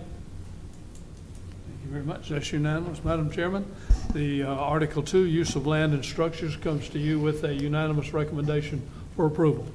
Okay, thank you so much. Chairman Simmons. Board of Commissioners, do we have a motion to approve Article 2, use of land and structure? Madam Chair, I make a motion to approve Article 2, use of land and structures, Section 208 overlay districts generally, and purpose of each. Second. We have a motion and a second. In the discussion, board, we have a motion and a second. All in favor, please indicate by raising your right hand. We have a full unanimous vote and the motion carries. I'm just checking to see if you're there, Vice Chair. Okay, we have a full vote, unanimous vote and the motion carries. Thank you. Madam Chairman. Now, All right. the Article 4 lot. Yes, sir. So the next one, Okay, so we have he came in a little late, so we have a 5-0. Yep, I unanimous vote. Okay, thank you. all right, and the next item is going to be Article 4, Lot and Building Standards, Division 4 Overlay Districts, to create a new section for the Cedar Mountain Overlay District. Okay, at this point in time, I'll open the public hearing. Anyone wishing to speak in favor of the Article 4 Lot and Building Standards for the Cedar Mountain Overlay?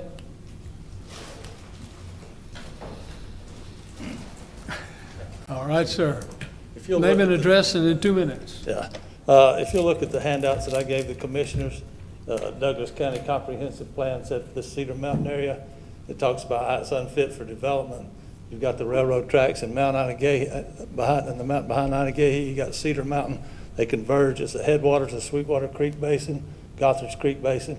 So, just keep that in mind, how important that the recharge area is and the headwaters of those streams are. Thank you. Okay, thank you, sir. Anyone else wishing to speak in favor? Seeing no one moving, I'll close the public hearing in favor and open the public hearing in opposition. You have to be ready to get everything. Seeing no one moving, I'll close the public hearing. Planning and Zoning Board, do I have a motion on that Article 4, Lot and Building Standards, Division 4 Overlay Districts, to create a new section for the Cedar Mountain Overlay? This is Rob Thomas. I'll make a motion to approve Article 4, Land and Building Standards, Division 4 Overlay District, to create a new section for the Cedar Mountain Overlay District. I have a motion and a second. Do we have any discussion? Hearing no discussion, all in favor of approving Article 4, Lot and Building Standards, et cetera, please signify by raising your hand. You hit it again? I didn't get it Very that much, far. that's unanimous. Madam Chair, Article 4, Lot and Building Standards, Division 4 Overlay Districts, to create a new section for the Cedar Mountain Overlay District, comes to you with a unanimous recommendation. You hit that 24 yard. Thank you so much, Chairman Simmons. Do we have a motion, Board of Commissioners, for Article 4? Madam Chair, I make a motion to approve Article 4, Lot and Building Standards, Division 4 Overlay Districts, to create a new section for Cedar Mountain Overlay District. We have a motion and a second. Any questions? Okay, we have a motion and a second. All in favor, please indicate by raising your right hand. We have a Vice Chair. What's your Yes, I response? second. Okay, we have you second, but we've already voted. What's your vote? And I'm in favor. Okay, thank you. We have a 5-0 unanimous vote and the motion carries. I yield the floor back to you, Chairman Thank you, Madam Simmons. Chairman. Now, we're going to take up Article 15, definitions. So actually, probably we need to go ahead and do Article 4, Lot and Building Standards, Division 4 Overlay Districts, to create the new section for the Workforce Campus Overlay. Or actually, is it West Fork that comes next? I'm sorry, the West Fork Overlay District comes next. We're going to West kind Fork of. or Workforce? I think on here, if legal has advised we need to go in order of the agenda, it would be the West Fork Overlay District. Again, I apologize. We're a little off script here, so if we could just take them in the order we've listed them on the agenda. That's the Article 4, okay. Yep. So this would be for West Fork.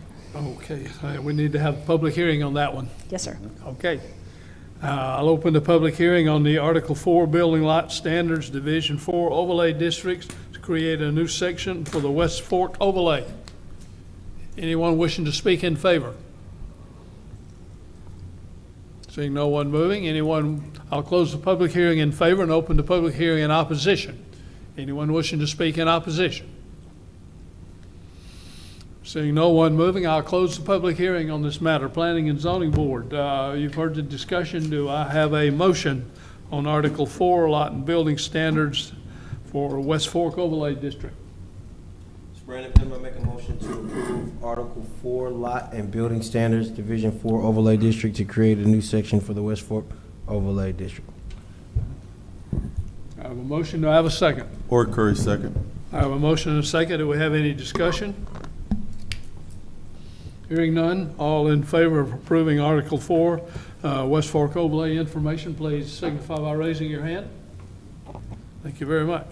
Madam Chairman, Article 4, Lot and Building Standards, Division 4 Overlay Districts, to create a new section of the West Fork Overlay District, comes to you with a unanimous recommendation for approval. Thank you so much, Chairman Simmons. Board of Commissioners, you've heard the discussion regarding Article 4, Lot and Building Standards, and the overlay for the West Fork District. Do we have a motion? Yes, Madam Chair, I make a motion to approve Article 4 Lot and Building Standards, Division 4 Overlay Districts to create a new section for the West Fork Overlay District. Second. Okay, we have a motion and a second. Any discussion, Board? We have a motion and a second. All in favor, please indicate by raising your right hand. Vice Chair, where are you? Are you? In favor. Okay, so we have a 5-0 unanimous vote and the motion carries. And I yield the floor back to you. Thank you very Chairman much. Simmons. Ms. Duncan, what's next? Apologies. Did we go back up to Article 2? So Article 4, Lot and Building Standards, Division 4 Overlay Districts to create the section for the Workplace Campus Overlay District. I know, it says workforce, it really is workplace. Sorry, I cannot keep this straight in my head. That's workplace. It should be Workplace Campus. And Austin and Melody are laughing at me, and they should be.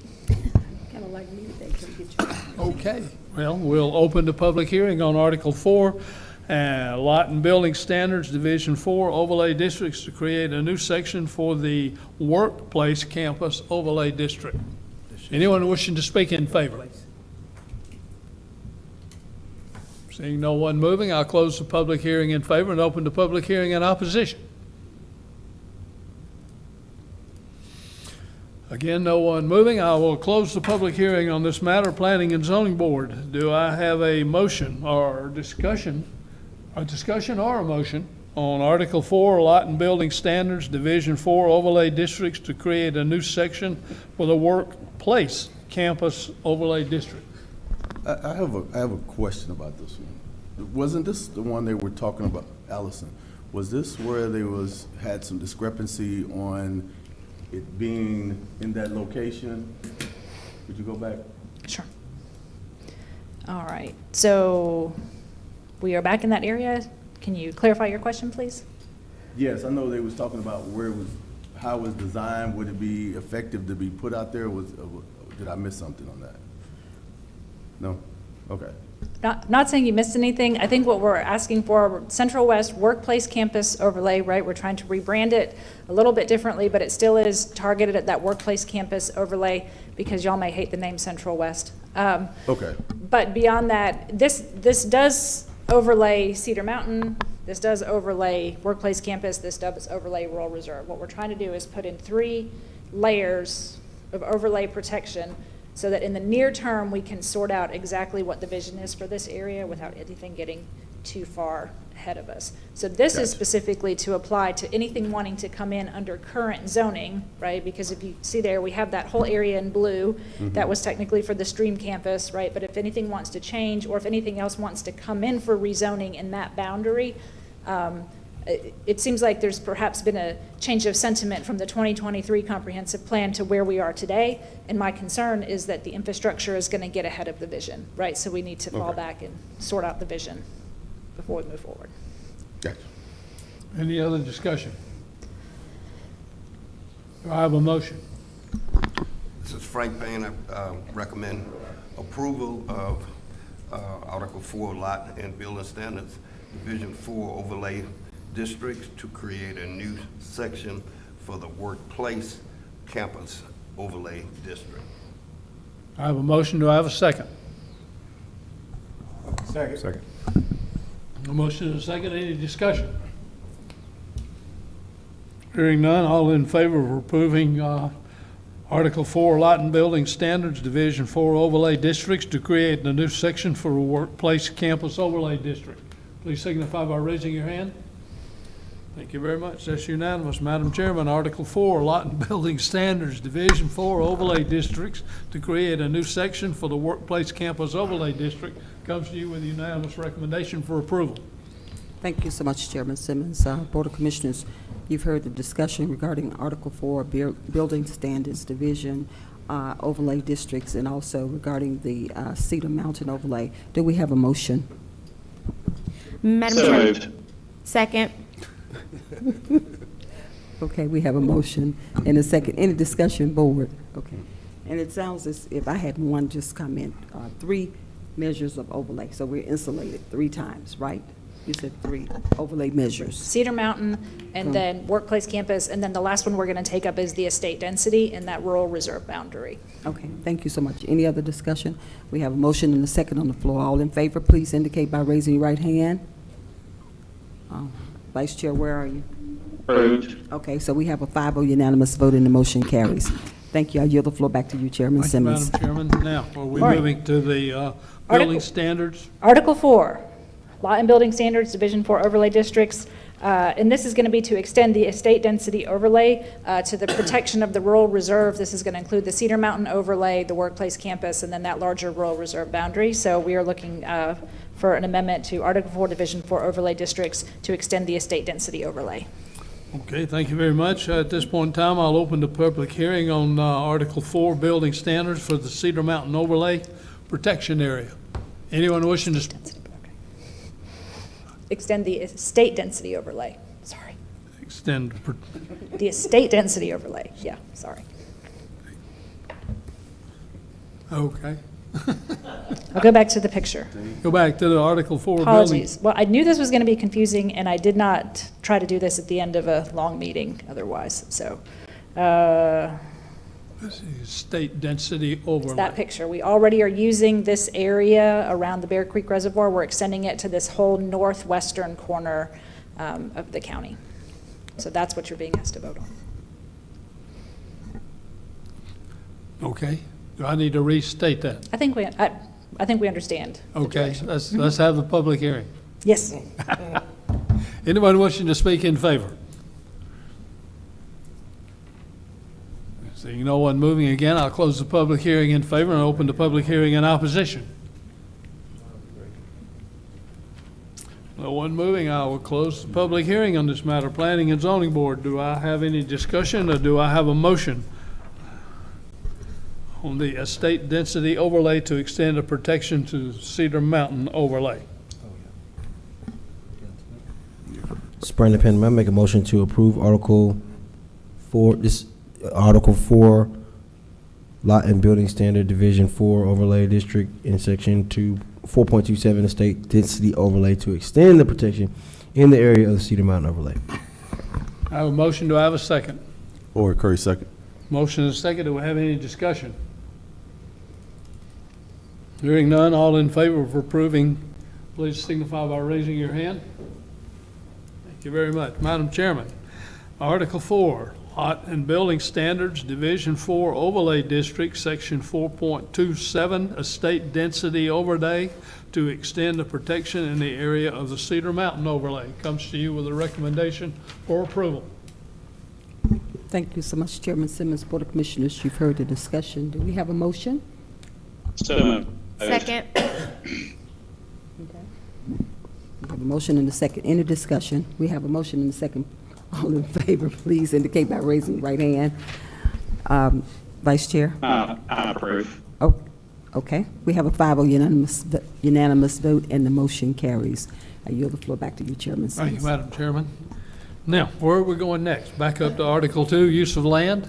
No, sir. I think this one is just going to be Article 15 definitions. I'm looking at Austin right now, and he's shaking his head. I think we just need to get the definitions to cover some work for the West Fork and South Thornton plan. But once we do Article 15, then we'll be done with this section, and that should cover all of the text amendments for this. So thank you for your patience.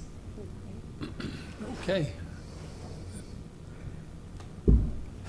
Article 15 definitions. I was going to say, is Austin, are you going to elaborate? Or is that, or have I missed it? So the definitions mostly for the Westport overlay, they introduced the sub-areas, and that's what's added to the definitions under the Unified Development Code. So the this is a long presentation. Bear with me just one second. The different sub-areas here, the 8 or so categories there, are what's added to the Article 15 to define them. Okay. Well, let's have a public hearing on Article 15 definitions. Anyone wishing to speak in favor, please approach the podium. One minute.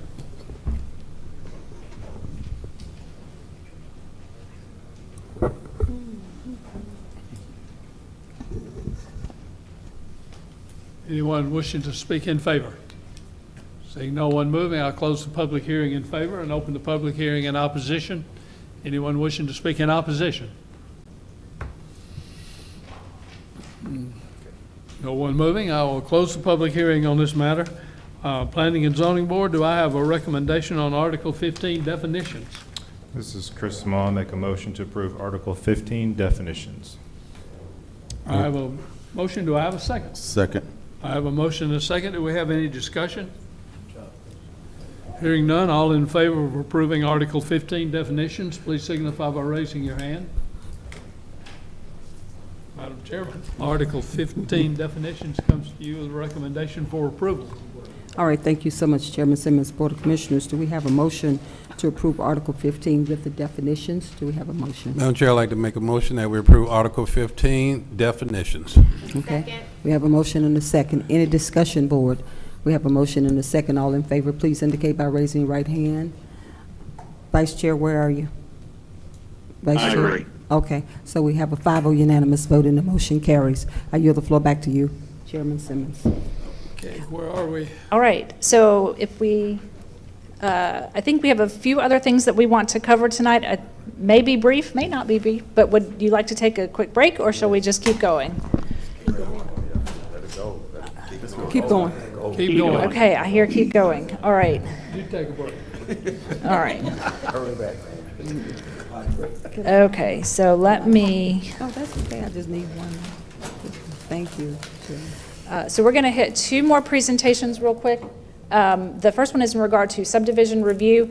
There's 2 things that we wanted to speak to in regard to subdivision review. One of the things that we're going to ask is if it's the will of the board to remove the cluster conservation subdivision provision from the code. The other thing we're going to ask is, does the board still wish to have approval of preliminary plats? So the conservation subdivision, basically Douglas County has 2 options for conservation subdivision. There is a cluster conservation subdivision that allows for lots to be developed at a density of the base zoning, and then the minimum lot size of the next highest zoning district. So this is very much an area. Could we hold a conversation in the back down, please? I'm sorry, Ms. Duncan, go ahead. Sure, no problem.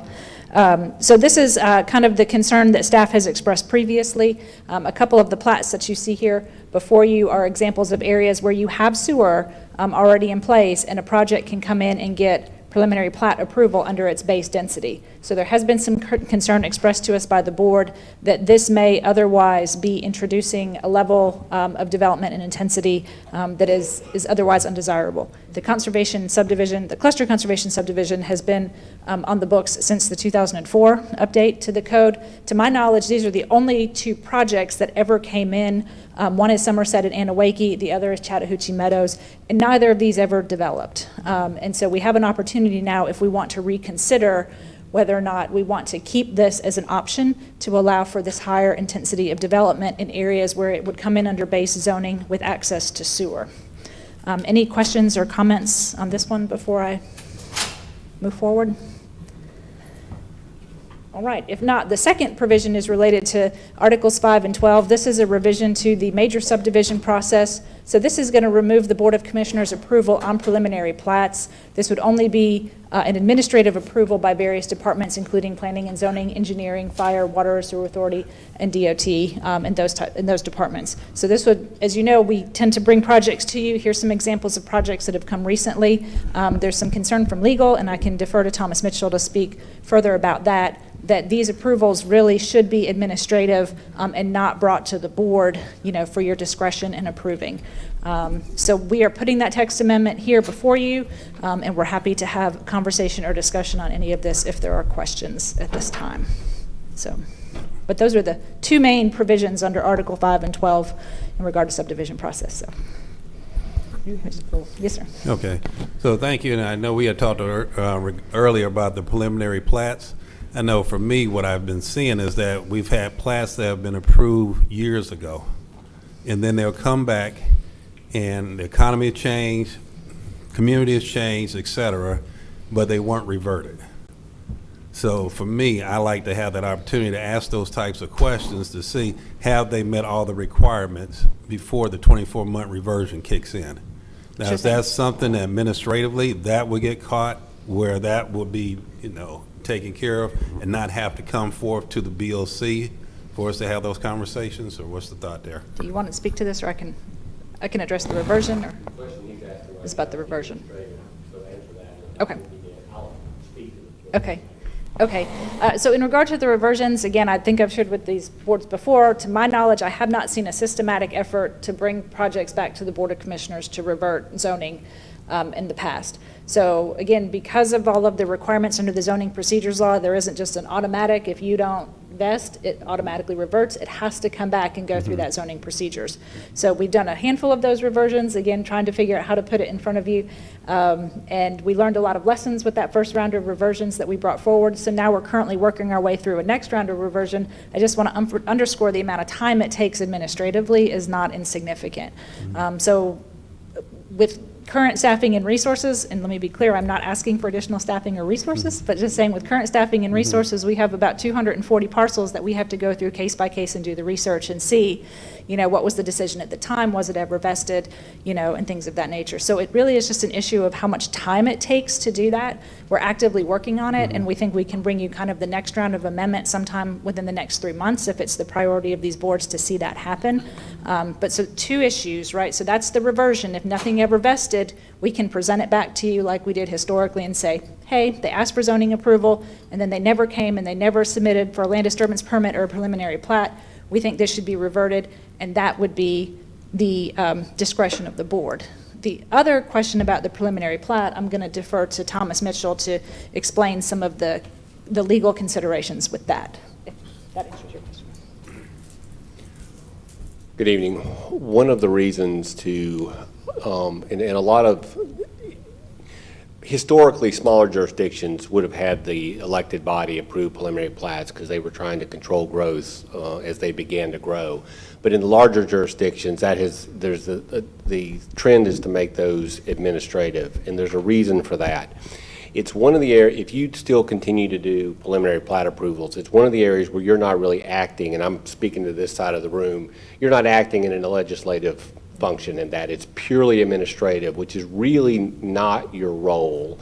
And you can get into, and I can speak from personal experience, in my case it was a city, you can get in trouble if you try to impose conditions or do anything other than what the objective requirement of that proposal is. And if you do anything and step outside and try to act in a legislative way, you can get sued, and there's at least one case that, again, I was involved in where the court awarded attorney's fees for bad faith. So those are kind of the legal considerations. It's to protect you all, understanding what you're saying, and I think that the way that you handle that is the way staff's doing it with these reversions on the zonings that never vest.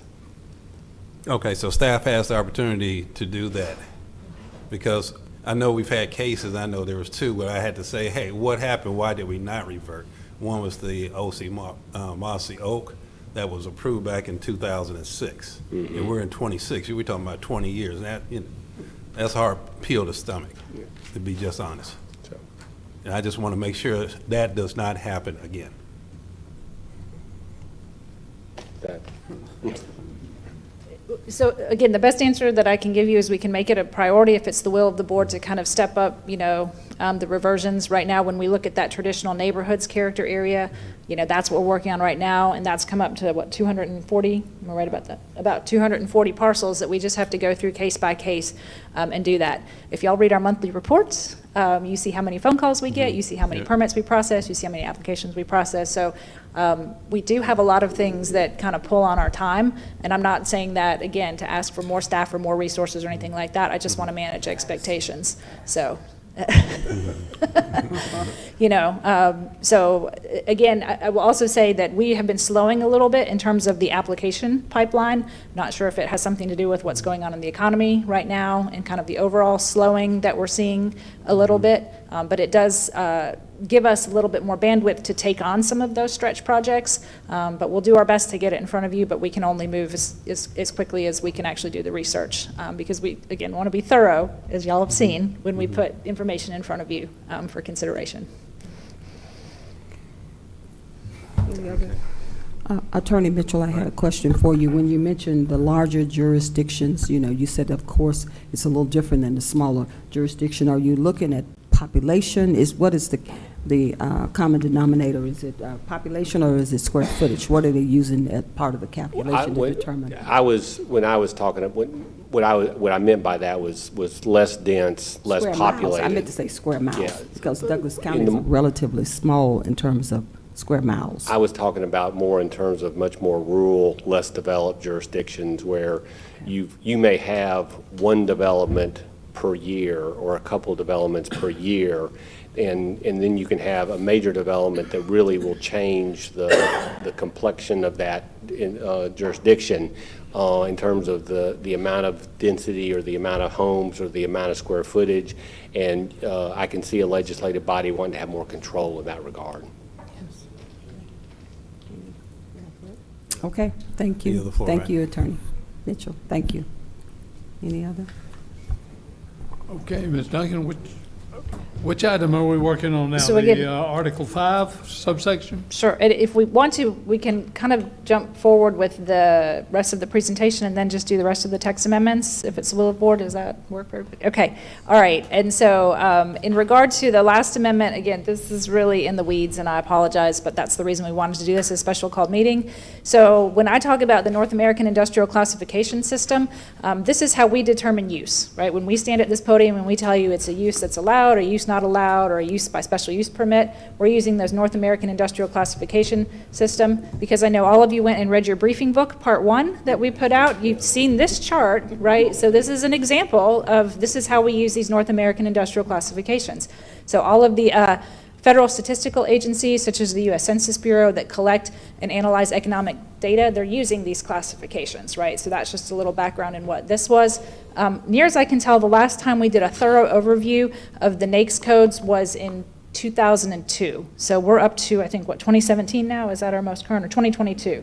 2022 is the most current, standard of North American Industrial Classification System that you're using. So essentially, we're talking about this table, right? So when you look in our code, and again, I know all of you sit and read the code for fun, right? But when you get to Article 2, Section 210, Table 2.2 and 2.3, this is what we're talking about. All of those codes on the left-hand side of our use table, that's what we're talking about updating.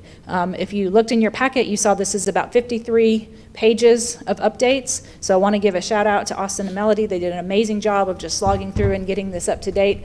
I am once again going to stand here and say I will present you as much information as you want on this, but the bottom line is this is really taking something from 2002, updating it to 2022 to use the most current nomenclature and classification.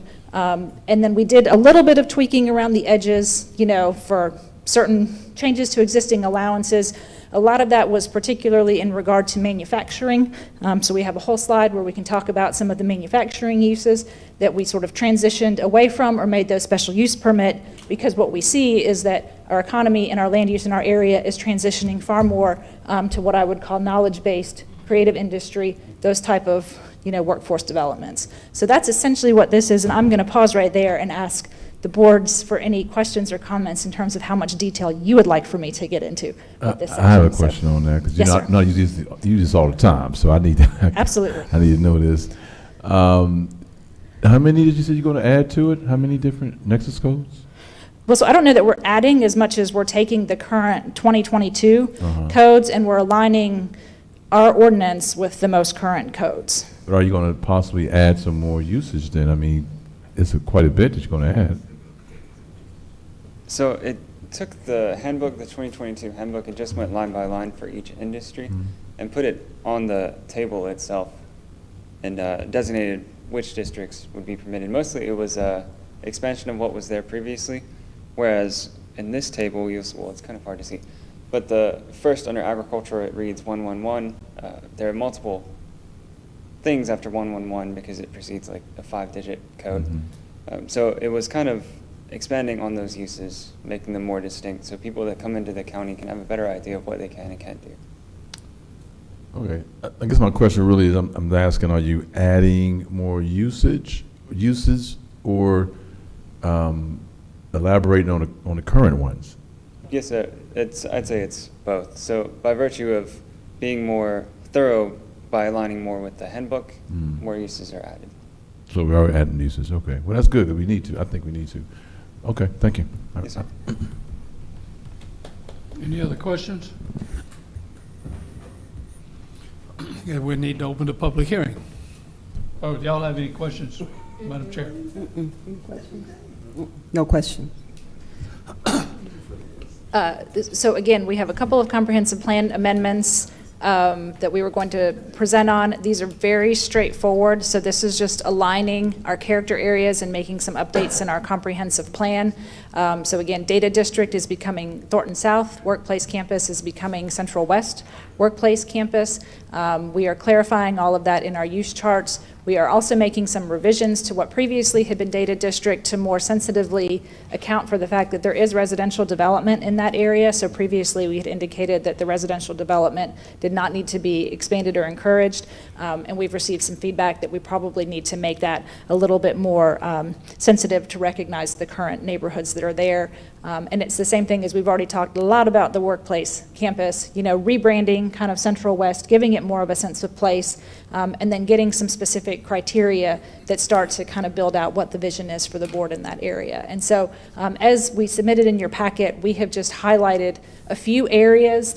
When we got through all of the text amendments and we looked at the comprehensive plan, most of it was generally aligned with where we were going, but we do need to just make some minor amendments to the comprehensive plan. And then the final thing that we want to make sure that we're putting in front of you tonight is adopting the new Douglas County zoning map, right? So this illustration here is just to identify those overlay districts that we've specifically talked about, but that's overlaid kind of on the existing zoning map. It includes all of our first round of reversions, right? So, but we are putting the new map in front of you to activate all of those text amendments that you have previously approved. So, questions about any of this? Yes, sir. How long would that be updated, take it to get updated onto the GIS, this new? Well, so as soon as the board votes to approve or amend, or however you want to do that, we will make those changes and we will transition it over to our GIS department. Planning and zoning doesn't maintain those, so I can't say specifically for how long it would take to amend, but once it's approved, that is the active map. Any other questions? Madam Chair? Any questions? So then, just by way of overview, I think we're back to the agenda, right? So approving some of our amendments, we would need to go back and we would need to tackle specifically Section 210, Tables 2.2 and 2.3. That's the second bullet there. We would need to do Article 5 in regard to subdivisions, and we would need to do Article 5 in regard to the process for subdividing land, right? So that's removing the Board of Commissioners from having to sign off on plats. And then Article 12 just mirrors those same subdivision provisions, and then we would need map amendments for the comprehensive plan and the zoning map amendment, and then we'd be done. Okay. So. All right, let's take up Article 2, use of land structures, Section 210, allowed uses in each zoning district, Table 2.2, 2.3.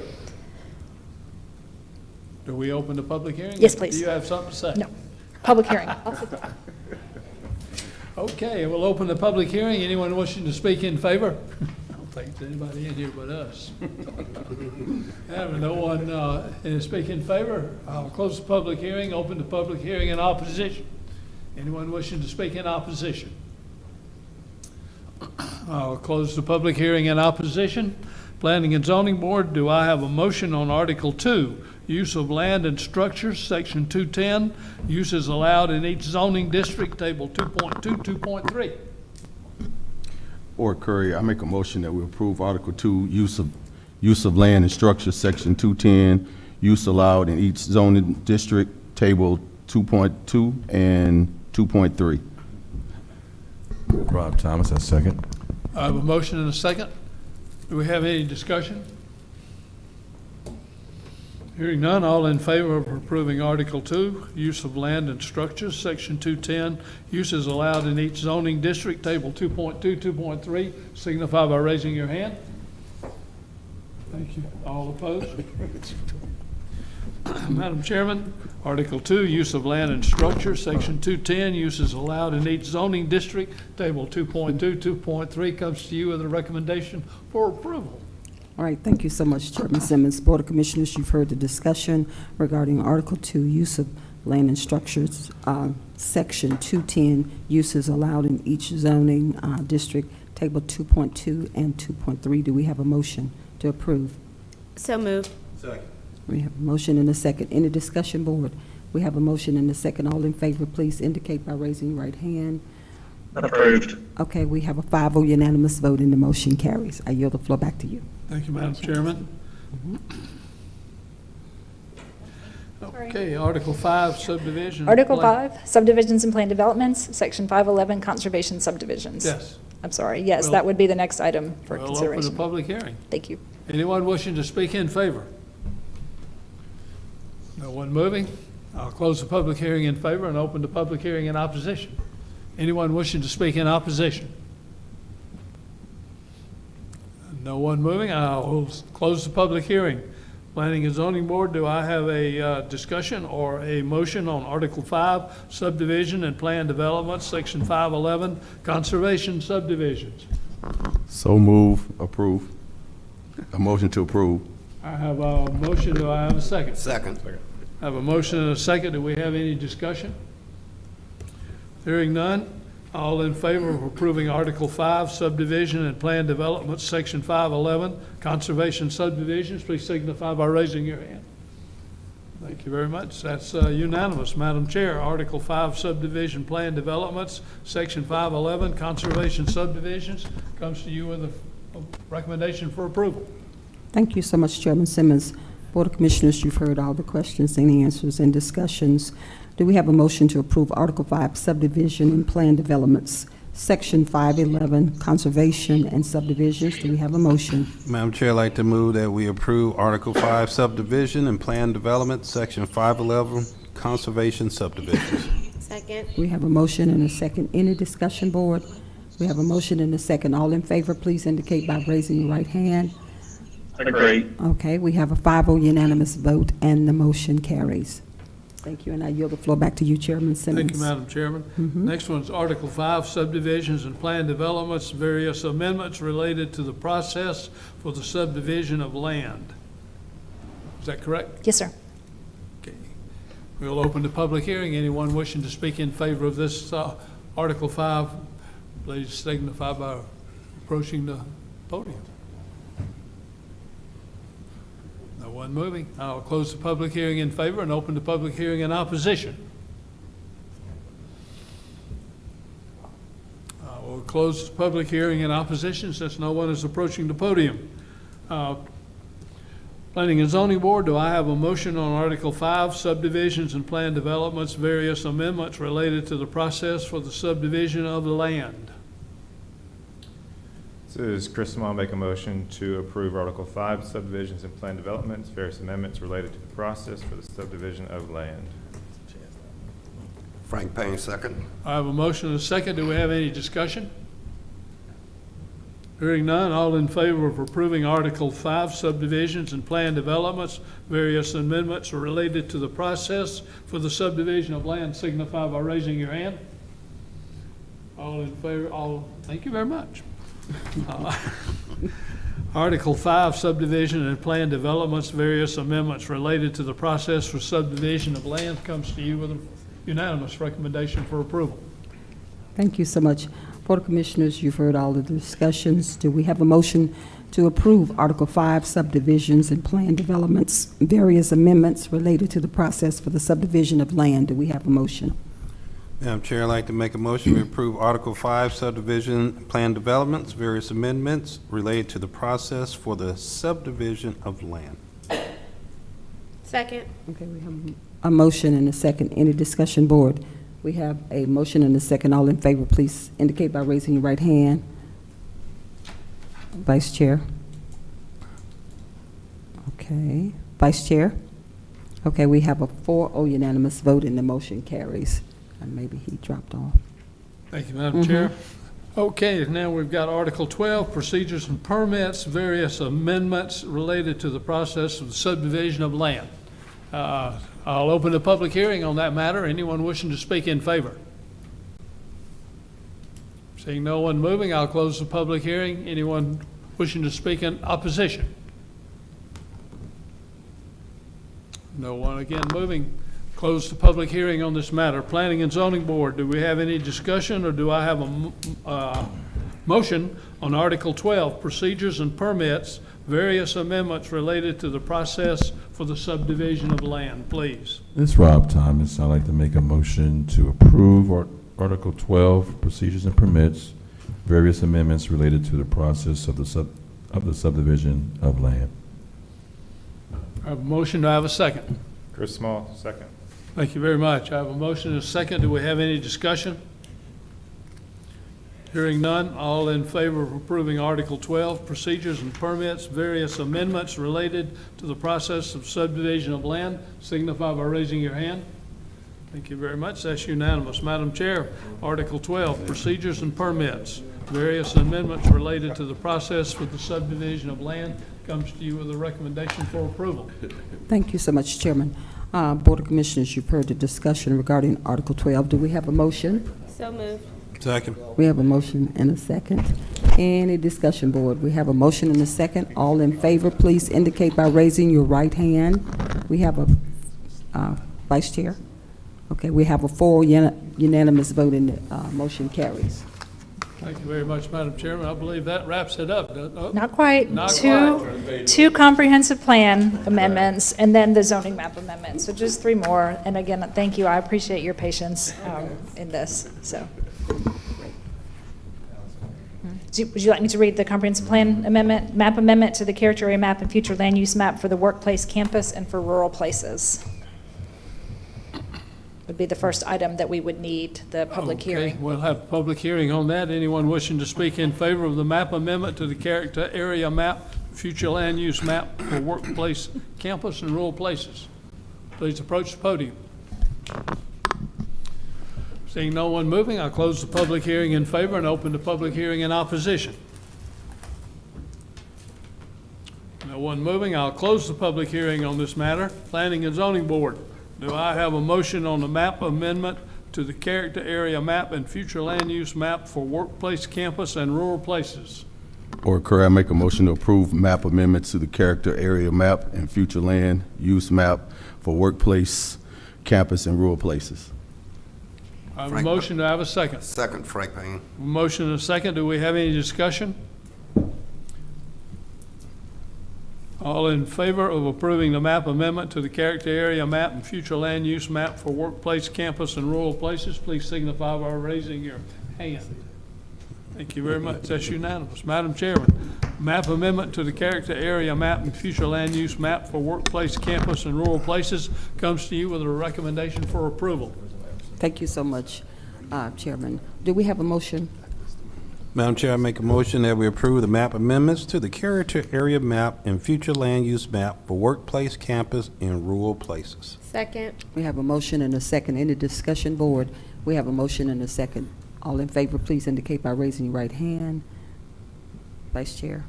Okay, we have a 4 unanimous vote, and the motion carries. Okay. Thank you very much, I Madam yield Chairman. back. The next one is the text amendment to revise the description of workplace, campus, and data district. Open the public hearing. Anyone wishing to speak in favor? No one moving. Close the public hearing in favor and open the public hearing in opposition. Again, no one moving. Close the public hearing on this matter. Planning and Zoning Board, do I have a motion on text amendment to revise the description of workplace, campus, excuse me, and data district? Mr. Brandon Penman, I make a motion to approve the text amendment and to revise the description of the workplace, campus, and data district. I have a motion. Do I have a second? Second. I have a motion and a second. Do we have any discussion? Hearing none, I'll call for the vote. All in favor of approving text amendment to revise the description of workplace, campus, and data district, please signify by raising your hand. Thank you very much. That's unanimous. Madam Chairman, the text amendment to revise the description of workplace, campus, and data district comes to you with a recommendation for approval. Thank you so much, Chairman. Board of Commissioners, you've heard all the questions and answers and discussions. Do we have a motion? So moved. Second. We have a motion. Any discussion? No. Okay, we have a motion and a second. All in favor, please indicate by raising your right hand. Vice Chair, we have a 4-0 unanimous vote, and the motion carries. Okay, I yield the floor back to you. Thank you very much, Madam Chairman. Okay, the next thing we have, So sorry, may I add for one quick agenda amendment on the zoning map amendment? It is to approve the boundaries of the Cedar Mountain Overlay District, the West Fork Overlay District, and the Workplace Campus Overlay District. I should have also included to extend the estate density overlay. So if I jump back up to the map, again, that's that northwestern corner there that's all cross-hatched. So I think legal is advising me that the first thing we need is an agenda amendment to clarify that we are adding the estate density overlay. So if we could have a motion to amend the agenda, and we don't have to have a public hearing. Planning and Zoning Board, do I have a motion to amend the agenda to add the estate district overlay to the zoning map amendment? Make a motion to amend the agenda to add the estate density overlay to the map amendment. Do I have a second? Second. I have a motion and a second. Do we have any discussion? Hearing none, all in favor of approving the agenda amendment, please signify by raising your hand. Thank you very much. All opposed? Okay, Madam Chairman. Amendment to the agenda comes to you with a recommendation for approval to add the estate district overlay to the zoning map amendment. Thank you so much, Chairman. Board of Commissioners, do we have a motion to amend the agenda to add the district overlay to the map? Did I say that? So moved to extend the estate density overlay. Okay. We have a motion and a second. Any discussion, Board? We have a motion and a second. All in favor, please indicate by raising your right hand. We have, Vice Chair, we have a 4-0 unanimous vote, and the motion carries. Thank you, Madam Chairman. And then this one would actually be on the map amendment, and we would need a public hearing, and I apologize for not putting that on the agenda. Okay. So we need to have the public appearing to approve the boundaries of the Cedar Mountain Overlay District, West Fork Overlay District, Workplace Campus Overlay District, and the State District Overlay, correct? Anyone wishing to speak in favor, please approach the podium. Seeing none, I'll close the public hearing. Anyone wishing to speak in opposition?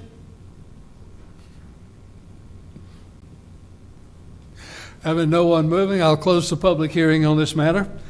Planning and Zoning Board, do I have a motion to approve the boundaries of the Cedar Mountain Overlay District, West Fork Overlay District, and Workplace Campus Overlay District, and the Estate District Overlay? Chairman, this is Rob Thomas, and I'm going to recommend the approval of the boundaries of Cedar Mountain Overlay District, West Fork Overlay District, and Workplace Campus Overlay District. I I have a motion, do I have a second? And to extend the estate density And the state density overlay. district. Thank you. All that. All right. Do I have a second? Second. I have a motion and a second. Do we have any discussion? Hearing none, I'll ask for approval. All in favor of approving the overlay boundaries as discussed, please signify by raising your hand. Thank you very much. Now, Madam Chairman, you have a recommendation to approve the boundaries of the Cedar Mountain Overlay District, West Fork Overlay District, Workplace Campus Overlay District, and the State District Overlay. Unanimous recommendation to approve. Okay. Board of Commissioners, you've heard all the discussions. Do we have a motion to approve the boundaries of the Cedar Mountain Overlay District, West Fork Overlay District, and the Workplace Campus Overlay District, including the Estate District as well? Yes, so move. Okay. Second. We have a motion and a second. Any discussion? We have a motion and a second. All in favor, please indicate by raising your right hand. Commissioner Alcaraz? Okay. We have a full unanimous vote, and the motion carries. Thank you, Madam Chairman. Now we're done, and again, just want to Well- thank everybody for your attention and your patience tonight, and I welcome any feedback that you may have on our new process. And since our Vice Chairman, Rob Thomas, was not here earlier, I wish to again express our thanks to him for his years of service on this board, and wish you the best in the future. Thank you very much. Thank you.